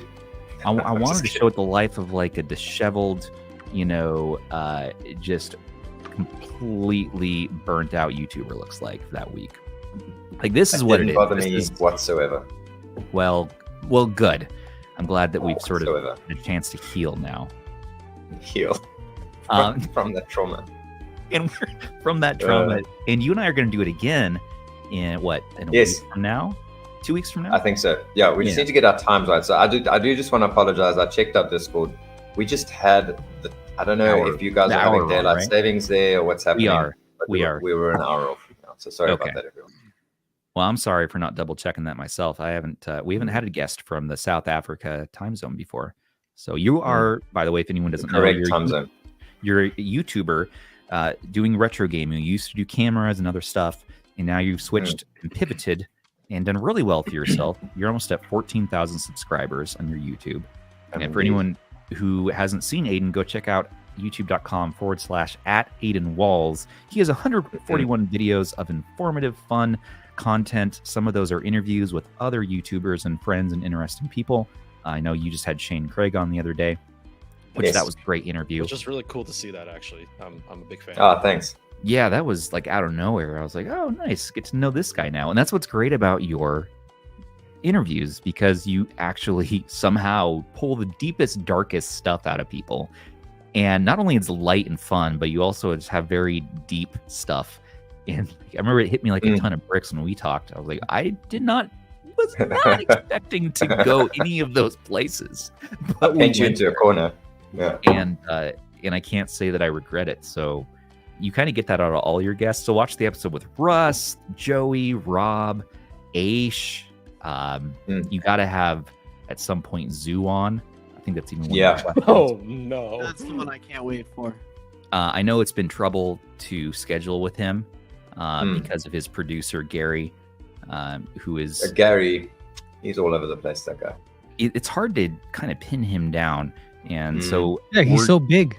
He is, officially he's the podcast scheduler around here, and so we're thinking of moving Gary to another position because he's not handling the scheduling so well. Anyways, let's ask you some questions. So starting out with Stubbs. Stubbs, from me. Adore, delete. So which handheld, with the segment we do with everyone who comes on the show for the first time. Yes. Which one handheld, Adin, would you adore for one night? Which one would you keep for a lifetime? and which one would you delete out of existence? Adore, keep, delete. The delete one, I'm gonna wing it on the delete one, but Adore would be something sexy, like the top of the line ROG Ally, or something like that. So that would be my Adore. Keep for a lifetime is like, I know I've only had it for 12 hours, but the Steam Deck would definitely be the one to keep for a lifetime. I know that's a boring answer. It's the one to delete. There's so many, man. Yeah. In our retro gaming scene. I know. It's the RGB 10 Max 2 Pro. What a pile of junk that was. RGB 10 Max 2 Pro? Was it the Max 2? This one? What was the Max? Oh, the Max 3 Pro. Yeah. Is it the Max 3 Pro? Okay. Heart. Just terrible. Yeah. And it's not getting better. In fact, it might even be getting worse. So it's degrading. Since you've gotten it, it's actively degrading itself. Yeah, that is not a good handheld. And that was the one that we really tried to make an OS for it. It's really good if you're Shem on stream. Yeah. Yeah. It's solid if you're Shem on stream. I see. Tech Dweeb agrees. Oh, no, he's just correcting me. Your counterpart, Shem, Retro Breeze. You guys have opposing thoughts a lot of the time. It's always interesting. On everything. It's hilarious. It is very funny. It's very funny. So, like, he liked something the other day, and I said to him, man, but now I can't like it. Like, yeah. That's how I feel. It's crazy. Yeah. How you feel with Joey? Yeah, it never fails, dude. I understand your relationship. For some reason, if I hate something, Joey's gonna love it, and if I love something, Joey's gonna hate it. And if he hasn't touched it, he just automatically assumes he's gonna hate it. Worst. Yeah, he's like, just because you like it, no. Like the Xbox handheld earlier tonight. I couldn't believe that. I was like, you haven't even touched it. You can't. How can you judge? We cannot judge. We cannot judge. We don't know anything yet. Its existence. I tried to get him at CES with cashew nuts, but it didn't work. Twice. Kill him Twice. Yeah. All right. So tonight we've covered murder, beans. This is going swimmingly. Yeah, human trafficking we've even done, which was fantastic. Yeah, a little bit. It really warmed my heart. Ban is over 21 years old. He's an old man, basically. Okay. A little bit of Schindler's List going on there with Stubbs. Now. Ban looks like an Amish teenager. This is about Aiden. Let's not focus on my crimes. Okay. Aiden from Rob. Wait, did you cover your Adore, your one night stand hand? Yeah, I said something sexy, like something that I won't want to keep, but like the top of the range ROG Ally, something like that. Okay. I would spend a sexy night with that one. Buy a sexy bottle of night. wine. Quick video out the door. Cuddle up under a blankie. Yeah, a little snuggle poo. Yeah, it's good. What is your shampooing routine? Rob wants to know. Oh, for real? Are you asking me that? Rob is asking what's your shampoo. I always ask a joke question, and he always puts them up. I would put any question up. People right. Legitimately up there. Yeah. I mean, your hair is glorious. For sure. My hair is glorious. It is glorious. The curls, everything, makes a mess. I use some organic thing. It's made with eggs and beer, I think. Does a breakfast. You break the yolk on your head and just like, all right. Yeah, and then just pour a bottle of beer. It's great. Wake up in the morning with a bottle of beer and an egg. Some say some organic thing. Wouldn't you be waking up in the morning feeling like P. Diddy at that point? 2009 reference. That's right. I'm bringing it back. Diddy's into some weird things, so. I'm sorry. Yeah. Thank you for entertaining Rob's ridiculous joke question that he does. And I mean, Rob is ridiculous. He's never serious. It's ridiculous. Yeah. We have to rein him in sometimes. You know what I mean? Yeah, just look at his channel. It's the most ridiculous stuff. Like not accurate, just crazy all over the place. Fan on it. I don't know what that was about. No, what the hell? Yeah, I might as well review Cheetos. Good question, Rob. Thanks. Yeah, that was just jokes, Rob. Obviously, I'm saying that because it's complete opposite. No, he's being serious. He has a knife. Yeah. Oh yeah. I mean, look at the man. He has a knife. And I'm South African. We've been stereotyped in Hollywood as terrorists, so be careful. Well, we'll still be your friend. Just go easy. Yeah, we just got Sujano demonetized. asks. Mr. Sujano asks, Sujano. "What's your top Okay, cool. three? What's your top three SNES games?" Oh, I saw that one and I didn't respond because I'm not a huge SNES fan. Like What? I know Aish is gonna die. This guy is making sense though. Oh, God. Mega Drive. Man, thank you. We Aish haven't left chatted the much, show. but I'm liking you more and more. It's one of the greatest consoles of all time. How can you do this to us? But I've spoken to Russ about this. Like that was our childhood. Like we grew up with an NES, So for me, those are the other games I remember. Like SNES, I only discovered really when I started doing retro gaming. I'm old, man. I'm an old man. Well, yeah, you're not older than Russ though. I think these might be the oldest of us. No, we're the same age.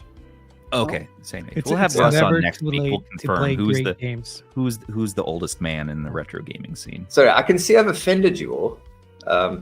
I'm not offended. I'm disappointed. I'm not hurt. I'm disappointed. It makes sense. It makes sense because probably where you were, I'm assuming it was Mega Drive that was probably more popular. Yes. Okay. Yeah. That's what I was thinking. Of course, we've can't come to the judge. agreement that it's Genesis though. That's the Yeah, better but he has But handhelds it is now. He called has no Genesis. excuse. That's true. That's true. What was Yeah. that, Aish? He said you have handhelds now. You have no excuse to play inferior games. Play some Super Nintendo games. Well, it's not like we quickly load up freaking Master System, and I'm not playing all those Sonic variants. No, because that would be playing down. No, but I'm I asking will. him to play up. Yeah, but Dude, up. you see, now you've offended me. Now my heart is wounded. Everyone's offended tonight. There's a lot of healing happening here. Yeah, yeah. It's called you I'm got to get the vitriol out. You got to get the poison out of your system. Let it out. Just let it all out, and then you can kind of feel better. I am curious now, though. Have you played any Super Nintendo games that you've enjoyed? I mean, obviously the Mario games are wonderful. You see, I'm really bad at instant recall. That's the ADHD thing. Like, Did you play Metroid? I went yet? through a patch of playing a lot of SNES. What So, about Total Recall? I don't have instant recall of stuff. Like, Oh. I, even if you ask me my top NES games, I'm like, Yeah. I can think of one.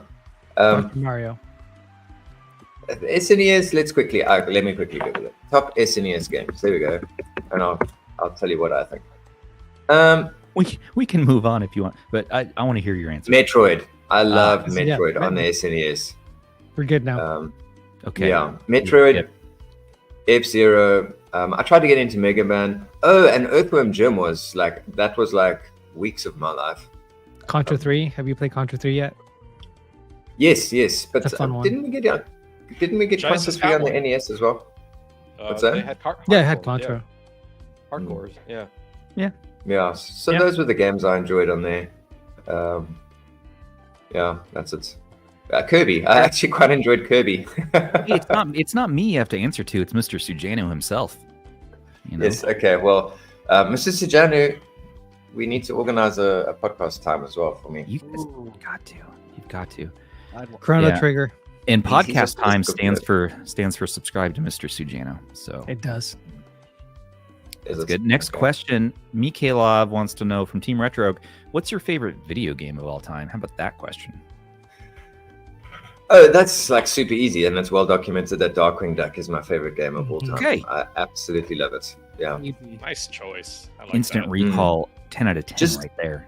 Yeah. Well, and yeah, I play it like every second day. It's the artwork is just so good, and it was one of those games that I think they were just trying to capitalize on the success of the show, but it really worked. Like there's some cool mechanics in there. I'm pretty sure they lent from like the all the famous platformers of the time, and it was really good. I love it. How do you feel about the not the remake? Well, I guess it was a remake that came out Was a couple there? years back. Was No, it? I know wasn't they that- tried to. Oh, No, sorry. No, it wasn't that's- That was different. DuckTales. Yeah, it was DuckTales. DuckTales. Yeah. DuckTales DuckTales. got it remastered. Yeah. I But the think thing is, there were like, some all guys those that- Disney games at Yeah. the time were just so good. They were on point. They were hard, the though. artwork and all that. Yeah. Well, that's somebody was like, oh, and I think they did it because I said it was so good. They were playing Darkwing Duck, and they're like, "This game is so freaking hard," and I was like, "Yeah, it's easy." But then Tech People did it in one of his videos. It's like, "It's a hard game, but just enjoy it." Yeah. It's just all of the licensed Disney games from like back in the day, like Lion King, Aladdin, all those things were hard. Like they look great, like the artwork is beautiful, and you would think, "Oh, this is going to be a fun time," but no, like those are hard games. This was not fun. Yeah. Okay, Lion King was good. Yeah. Lion King was aces. Yeah. Yes. Good question, Mikhailov. Thank you, Darkwing Duck. Very, very, very fun. I played that one a little, and I need to play it more, obviously. But Mikhailov wants to know. I'm sorry. No. Zoo from Zoo Reviews wants to know. Sorry that I'm saying this out loud. He wants to know: do the toilets go backwards in your part of the world? Also, separately, what gives you the right? I don't know what that context for that is, but yeah, he's an angry man. He's got some anger, little unhinged. Yeah. My response is that our toilets don't really go anywhere. They kind of stay put here. I don't know what you guys do in America, but like when we sit down to poo, we pretty much stay there for a while, and then we get up and go. Yeah, they don't go forwards, backwards, nothing. I know why you and Shim are friends now. You guys both have that. You say something so straight faced. I think it's the accent that fools. Like I don't detect the joke, and then afterwards it hits me like a ton of bricks. I'm like, oh, you just got me. Damn. Yeah. But I'm sure he knows I'm in the Southern Hemisphere, right? I think he's just messing with me. I don't think he's having a little bit. I think he's trying to see if what he saw in The Simpsons is true. That's kind of what he's going for. What happened in The Simpsons again? Australia. There's an episode about they went to like the Australia toilet or whatever. spins backwards. Yes, it definitely does that. Yeah, goes. It definitely spins in the opposite direction here than the US because I'm in the Southern Hemisphere. So your toilets do spin backwards from us. Yes, they do because I'm in the Southern Hemisphere. Wait, is that gravity that determines the direction? I don't know. Something to do with the curve of the Earth. I don't know. We flat Earth. YouTube videos. How Aiden becomes a toilet YouTuber. We need toilet experts to weigh in. Why do toilets go different directions? This is actually really, really interesting. We could have a whole episode on this topic, but we'll move on. Thank you, Zoo. Russ from Retro Game Core. Russ from Retro Game Core wants to know if you started a retro handheld YouTube channel from scratch right now, what is one thing that you do differently? Oh wow, that is such a good question. Yeah, that's a really so I got advice from Mr. Beast who said that, not personally, I didn't go to Mr. Beast and chat to him. But everyone's like, whoa, Aiden is connected. He's like, make 100 videos and improve one thing every single time. And I think in the beginning, because I've made a lot of videos, unlisted, like hundreds of videos before I started doing retro handhelds. But there was a period where I wasn't doing that. I was just pumping out content and hoping something would stick, and then not reviewing it afterwards. So like right now, I've made, how many did you say, 100 and something videos? Every single time I make a video, like not every single time, but at least once a week, I go through my list of videos and I'm like, I nailed that one. Oh man, that was a huge mistake I did there. That one was good.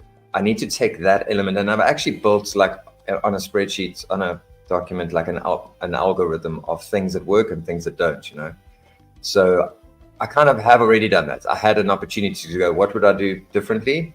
And I have done it differently, and now it's working. So I'm not growing as fast as everyone else, but also that's my release time. I think the more videos you last year, a year and a bit, year and a half. I mean, as far as retro handhelds, the pivot, right? I think it was early. Yeah. You're still early game, man. I mean, in 14K in a year is freaking crazy in this scene.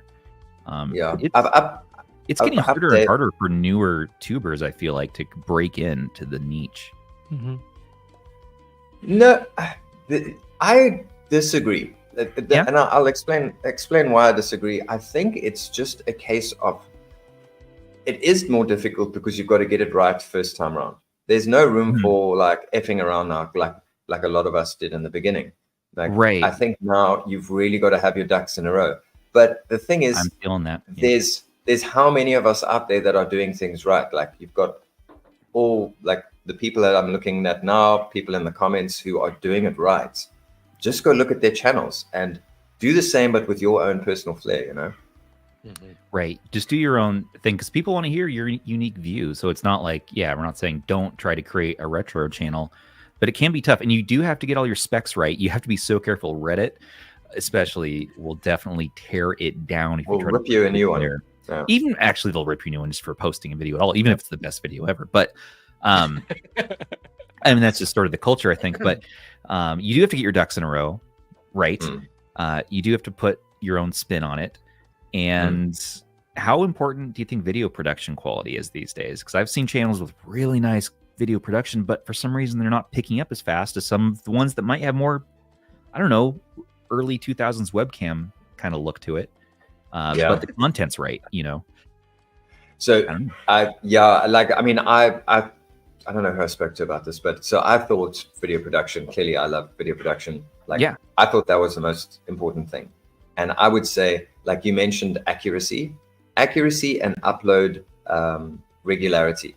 Like if I have an accurate video, it will do better. So if I make a mistake, let's say, for instance, I just released a video and I left out little details like, oh man, I forgot about that part of it.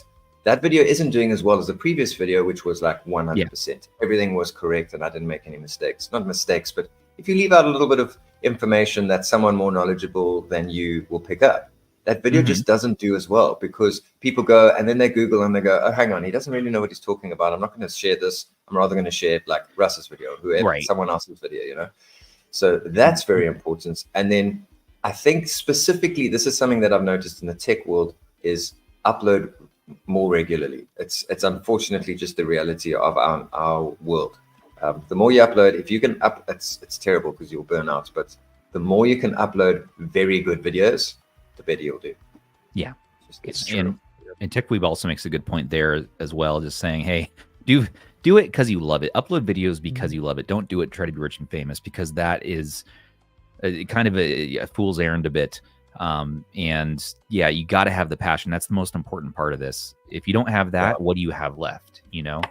So there are other niches to get into if you want to probably make more money. There's so many topics, you know, that you could be, I mean, like cryptocurrency or something like that. I don't know, but you know, if that's your aim, if that's your goal, I would say handhelds, retro handhelds, it's not going to. I agree, man. I agree with TechWeeb, like, because that's the thing that I've alluded to, and that what people don't realize is I've been doing this for like 6-7 years. It's crazy how long I've been on YouTube. I mean, obviously, like when I interview someone like Russ, who's like, I was never really on YouTube, and then I started doing it, and then he's like the biggest YouTuber in our space. Like, I get really angry. No, it's so like I think the problem is people mustn't take that as the rule. I think people need to realize that this whole thing can be quite a slog, and even I mean, I'm not slamming on Russ. Like, Russ works incredibly hard. Well, and I'm trying to do what he did. Like, I'm trying to do 3 videos a week, and I'm not going to be able to do it for very long. I reckon I'm going to be able to do about 2 months. I'm going to have to take a break. You know, it's been tough to even do this podcast even weekly. It's like, oh, there's so much prep because I don't want to mess up when we're talking live about stuff. I don't want to mess up the specs or any of this topics. I want to make sure there's meat in every topic to really get into. And so I feel that pressure, and I definitely get a little bit stressed out thinking about the show coming up, but then I get excited too. So it's like the passion outweighs the stress, and therefore it needs to be there. You know, exactly. You got to have on the weeks when it's tough. You got to have the passion to carry you through it. Yeah. Actually, if anyone is watching this and they want to look at someone who's kind of just jumped around but kept their YouTube channel successful and maybe isn't passionate about all the topics they do, so it's kind of to play devil's advocate to what we're saying, is Shivit. I was going to say retro tech dad, but it's the everyday dad. Everyday dad, right? He's talking about he's done quite well. His growth has slowed down in the last like year or so, but I've been watching him since the beginning. 500K slowing down though. He's million doing well or something. Dang. So and he's someone who's jumped around, and he just picks topics very logically. So if you want to look at a channel from that angle, he's definitely the person to look at. Yeah, and also as far as Russ goes, it's important to note. Yeah, Russ, I was trying to say this before. Russ had a cooking book before that he got his recipes right, and he just took the recipe method and then applied that to YouTube videos, and it happens to translate pretty well. So if you're good at recipes and making recipe books, I mean, that might translate to a YouTube career as well. I don't think it's as much about like the fact that he was doing like recipes and all that. I think it's more to do with the fact that he's very good at feeding you information and keeping you hooked on it. So you can tell with his videos, because like even from the start, I really think that the biggest reason Russ did so good is because he was able to provide a lot of information, but keep you there to absorb it. Because a lot of channels can do that, but they lose you. Like him being a writer, he already knew like, okay, this I have to structure this so I can give you as much information as I can, but you're going to stay here. Because if you look at his earlier videos, the production quality wasn't the best. The lighting wasn't crazy, nothing like that. Not that they were bad looking, far from it, but they don't look the way that his videos look now. Like he's gotten better as he's gone, but the quality of the content has always been there. And I think for a lot of people, finding that is the hardest thing. Like I'm kind of going through it right now. Like every video I make, I try to top myself until I got to a point where it started to become stressful. Like, what if the next video I make isn't as good as the one I made before? And it kind of starts messing with you because you invest a lot of time. Like for me, and I know Rob is similar in this, making one video takes days. Like it takes a lot of time to just be able to dish that one video out. The last video, like a long video I did, was the 556, and I easily did over 40 hours just to get that thing done. With testing, with everything, the editing. I'm sure you spent more than that, Aish, for sure. Yeah, I'm pretty sure it was more. Easily, yeah. That's why I don't have an upload schedule. I don't have an upload schedule for my standalone videos. That's not where my passion lies as much as this experience. Doing this is my favorite thing. And you're a natural at it. You're really good at it too. Huh? You're really good at it too. You're just a natural at this. Thank you, Robert. It's very nice of you. Standalone videos, I was going to say not so much. That feels so forced every time putting it all together. And so I don't have, to me, it feels that way. And so I don't like editing. And so I kind of upload as I feel like it, more or less. If we have a commitment or something, I try to stick to those timelines. But I kind of upload when I can, versus this, where I will be here every Monday because I want to be here. And you guys on the panel with me here too. We have fun doing this. Man, those produced videos take it out of you, though. Oh, man. And it's harder when they don't do well. That's what really gets to you. We're like, man, I just put at 56. A lot of people don't get that. They'll see a 15-minute video, and most people don't understand that there was 40, 50, 60 hours of work behind that 15-minute video just to be able to present to you good information. Well, compared to live videos, this is live, and then you make sure you're prepped for it and you're ready. So the work is beforehand, and now it's done. It'll be there. It's on YouTube. No edits. Boop. Yep, done. No, but what I mean is, like, you put that out and then walk away. It tanks. You're like, man, this is an 8 out of 10, a 9, or even worse, a 10 out of 10, and it just it affects you whether you admit it or not. Even if you're somebody that says, I don't really care about views, it gets to you. Because I got super bummed out there. Yeah, on my last few, they just I put a lot into like my AR glasses. I knew that wouldn't do well on the channel. They're AR glasses. They're not retro handhelds, but you put a lot into it. I'm like, all right, a lot of fun with that video and good experience, but not a lot of eyeballs for it. And so you got to separate. Okay, that's not me sucking at doing something. It's the content really isn't what the audience wants, and you have to be okay with that, and then walk away. Sometimes some products are just not that as interesting to a viewer, so I think AR glasses probably generally don't get as many views even outside of our space, and it's hard to showcase them. How do you get inside the experience? You have to kind of put them on yourself to really get it, and so you kind of relayed your best experience. But guys, we have like 5 minutes left and we got to cut the stream, so we're going to do lightning round questions. We're going to do our main topic, which was the future of handhelds. I think maybe, Aiden, that's a great topic for you and I to have during our one-on-one interview. Yeah, let's do it. Be a focus, because I had some thoughts ready, but we promised everyone we won't go Run out of time. 2 hours with this. Okay, So I'm going to cool. lightning round through the rest of the questions. Real quick, starting out with Digital Jedi. Do you play Pico 8? I know you do because you just released a video. What's your favorite device to play it on, though, and your favorite Pico 8 game? And go.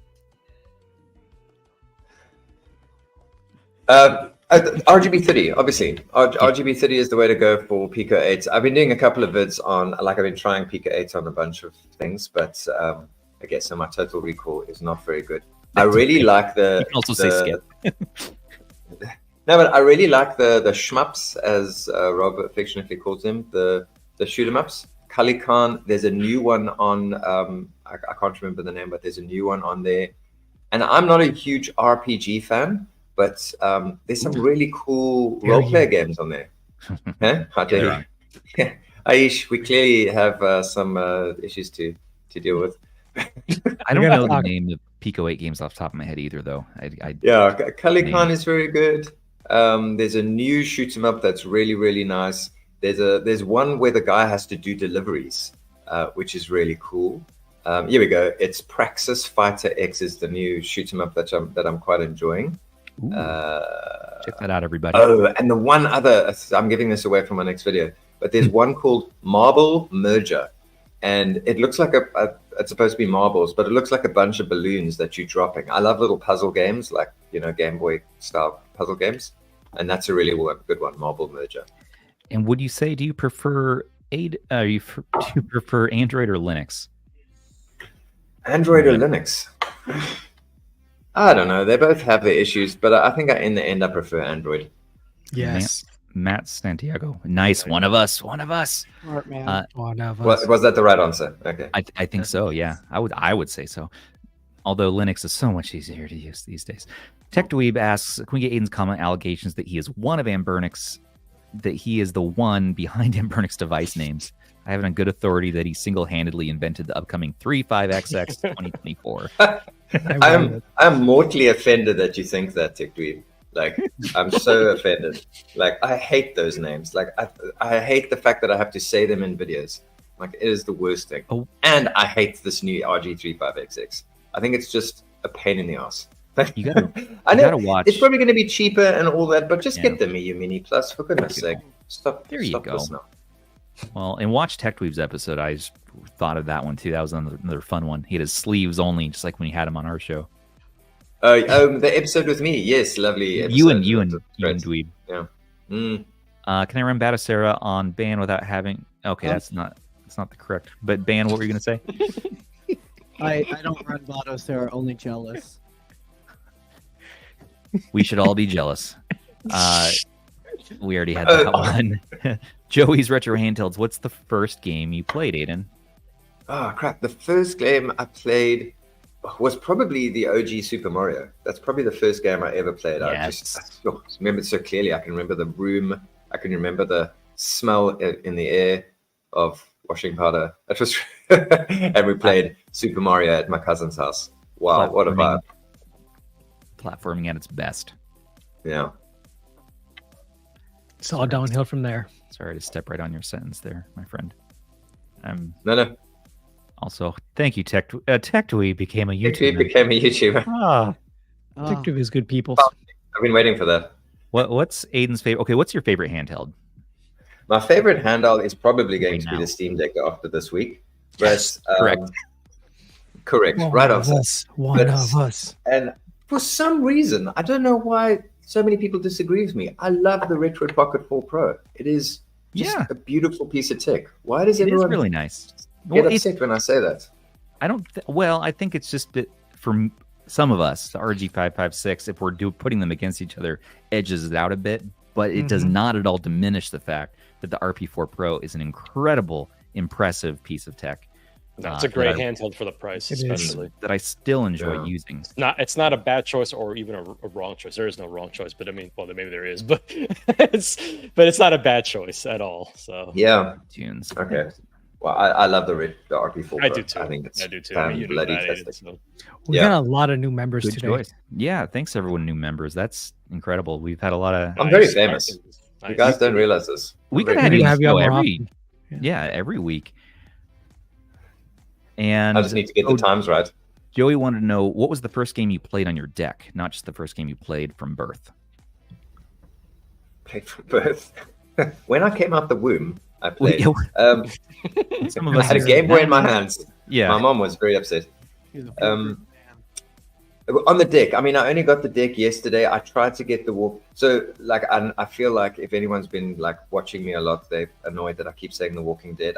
I've just, that's my entry into this whole world, and I really want to get the game like finished. I'm loving it. I'm a huge fan of the thing. But actually, the first game I played last night was Death Stranding, and it played quite well. Death Stranding is one I still need to try. I know it's like a walking simulator, but it has probably a lot of nuance and intrigue. It's interesting because it's an excellent game. Like, the cinematic sequences are so good, but the dialogue is weird, man. It's like, it feels like it was written in Japanese and then translated into English.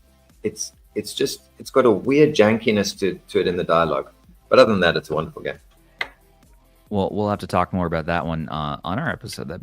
I'd like to hear more about it. Chigai ever wants to know, how do you buy so many handhelds to make videos? Do you need to invest in handhelds?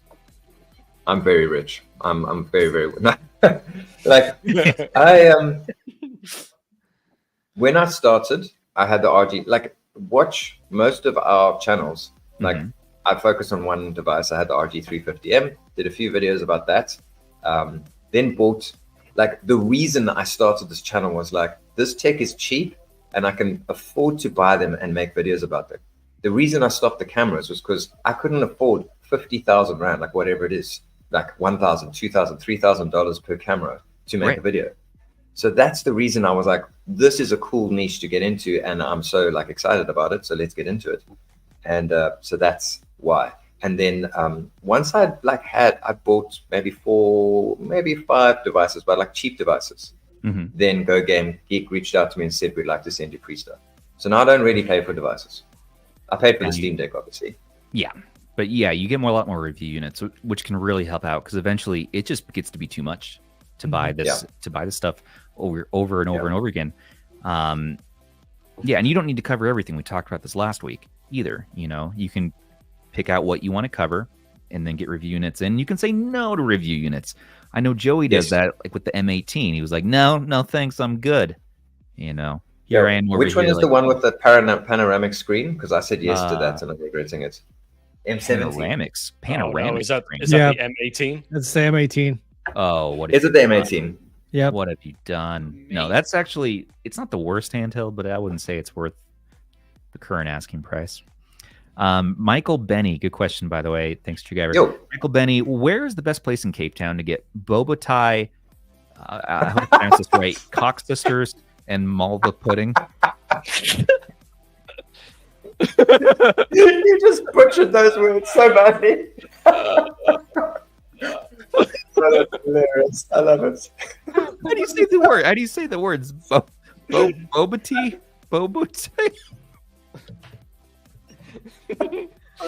Just don't say the second one again. Yeah, please don't. Oh my gosh, dude. I've just woken up my whole family. I'm sorry. Oh, dude. Okay, so Boboiti. I would have never gotten Boboiti. You still haven't got it. Okay, continue. Cook Sisters and Malva pudding. Dude, I don't know, man. Like, there's a lot of cool places in like the Cape Flats part of the world. I grew up in Ottery, and there were a lot of places like just corner cafes that had. So there's 2 different types of Cook Sisters. The one is like the Afrikaner type, and the other one is the Cape Malay type. And I grew up eating the Cape Malay type. Boboiti, I don't know. I've never had boboiti from like a shop. Boboiti. It's always like my Oma or somebody who made it. Boboiti, yeah. Boboiti. And and Malva pudding is just. I didn't realize it's a South African thing. Malva pudding is like sticky toffee pudding, just better. You guys better?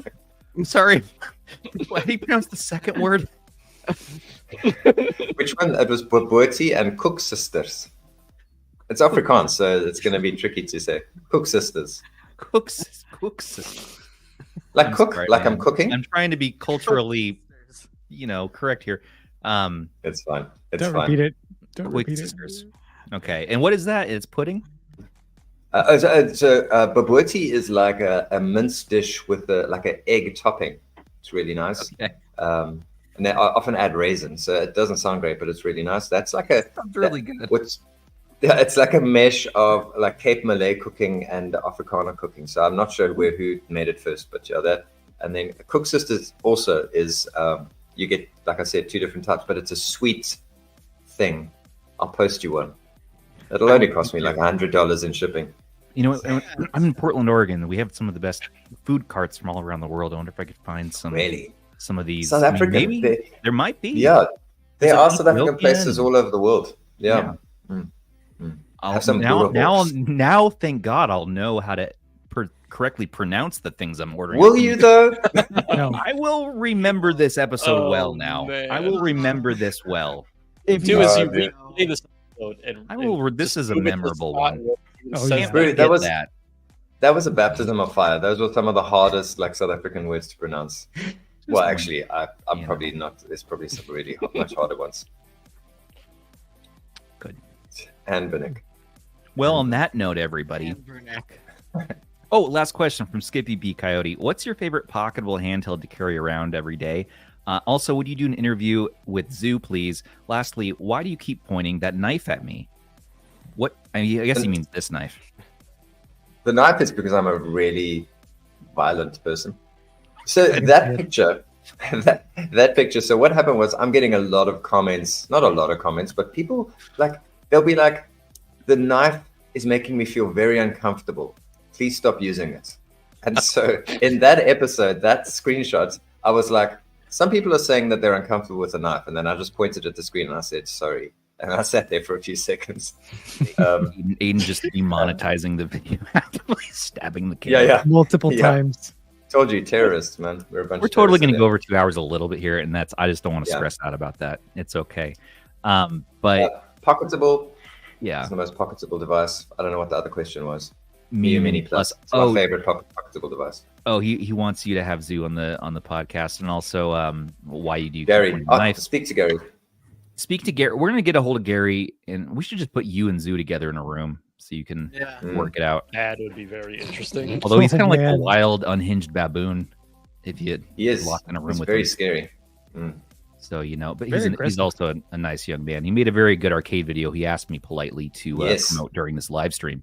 So watch Zoo's arcade video. Really cool video. Yeah.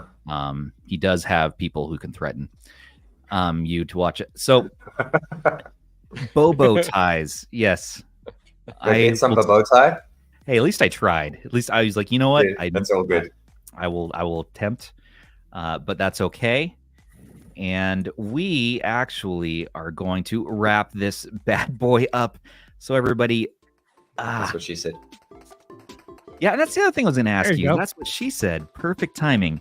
People are telling you, why are you doing That's What She Said so much? And you were asking me the other day, should I stop doing that? And I said, hell no. That joke is still funny in 2024. Thanks, dude.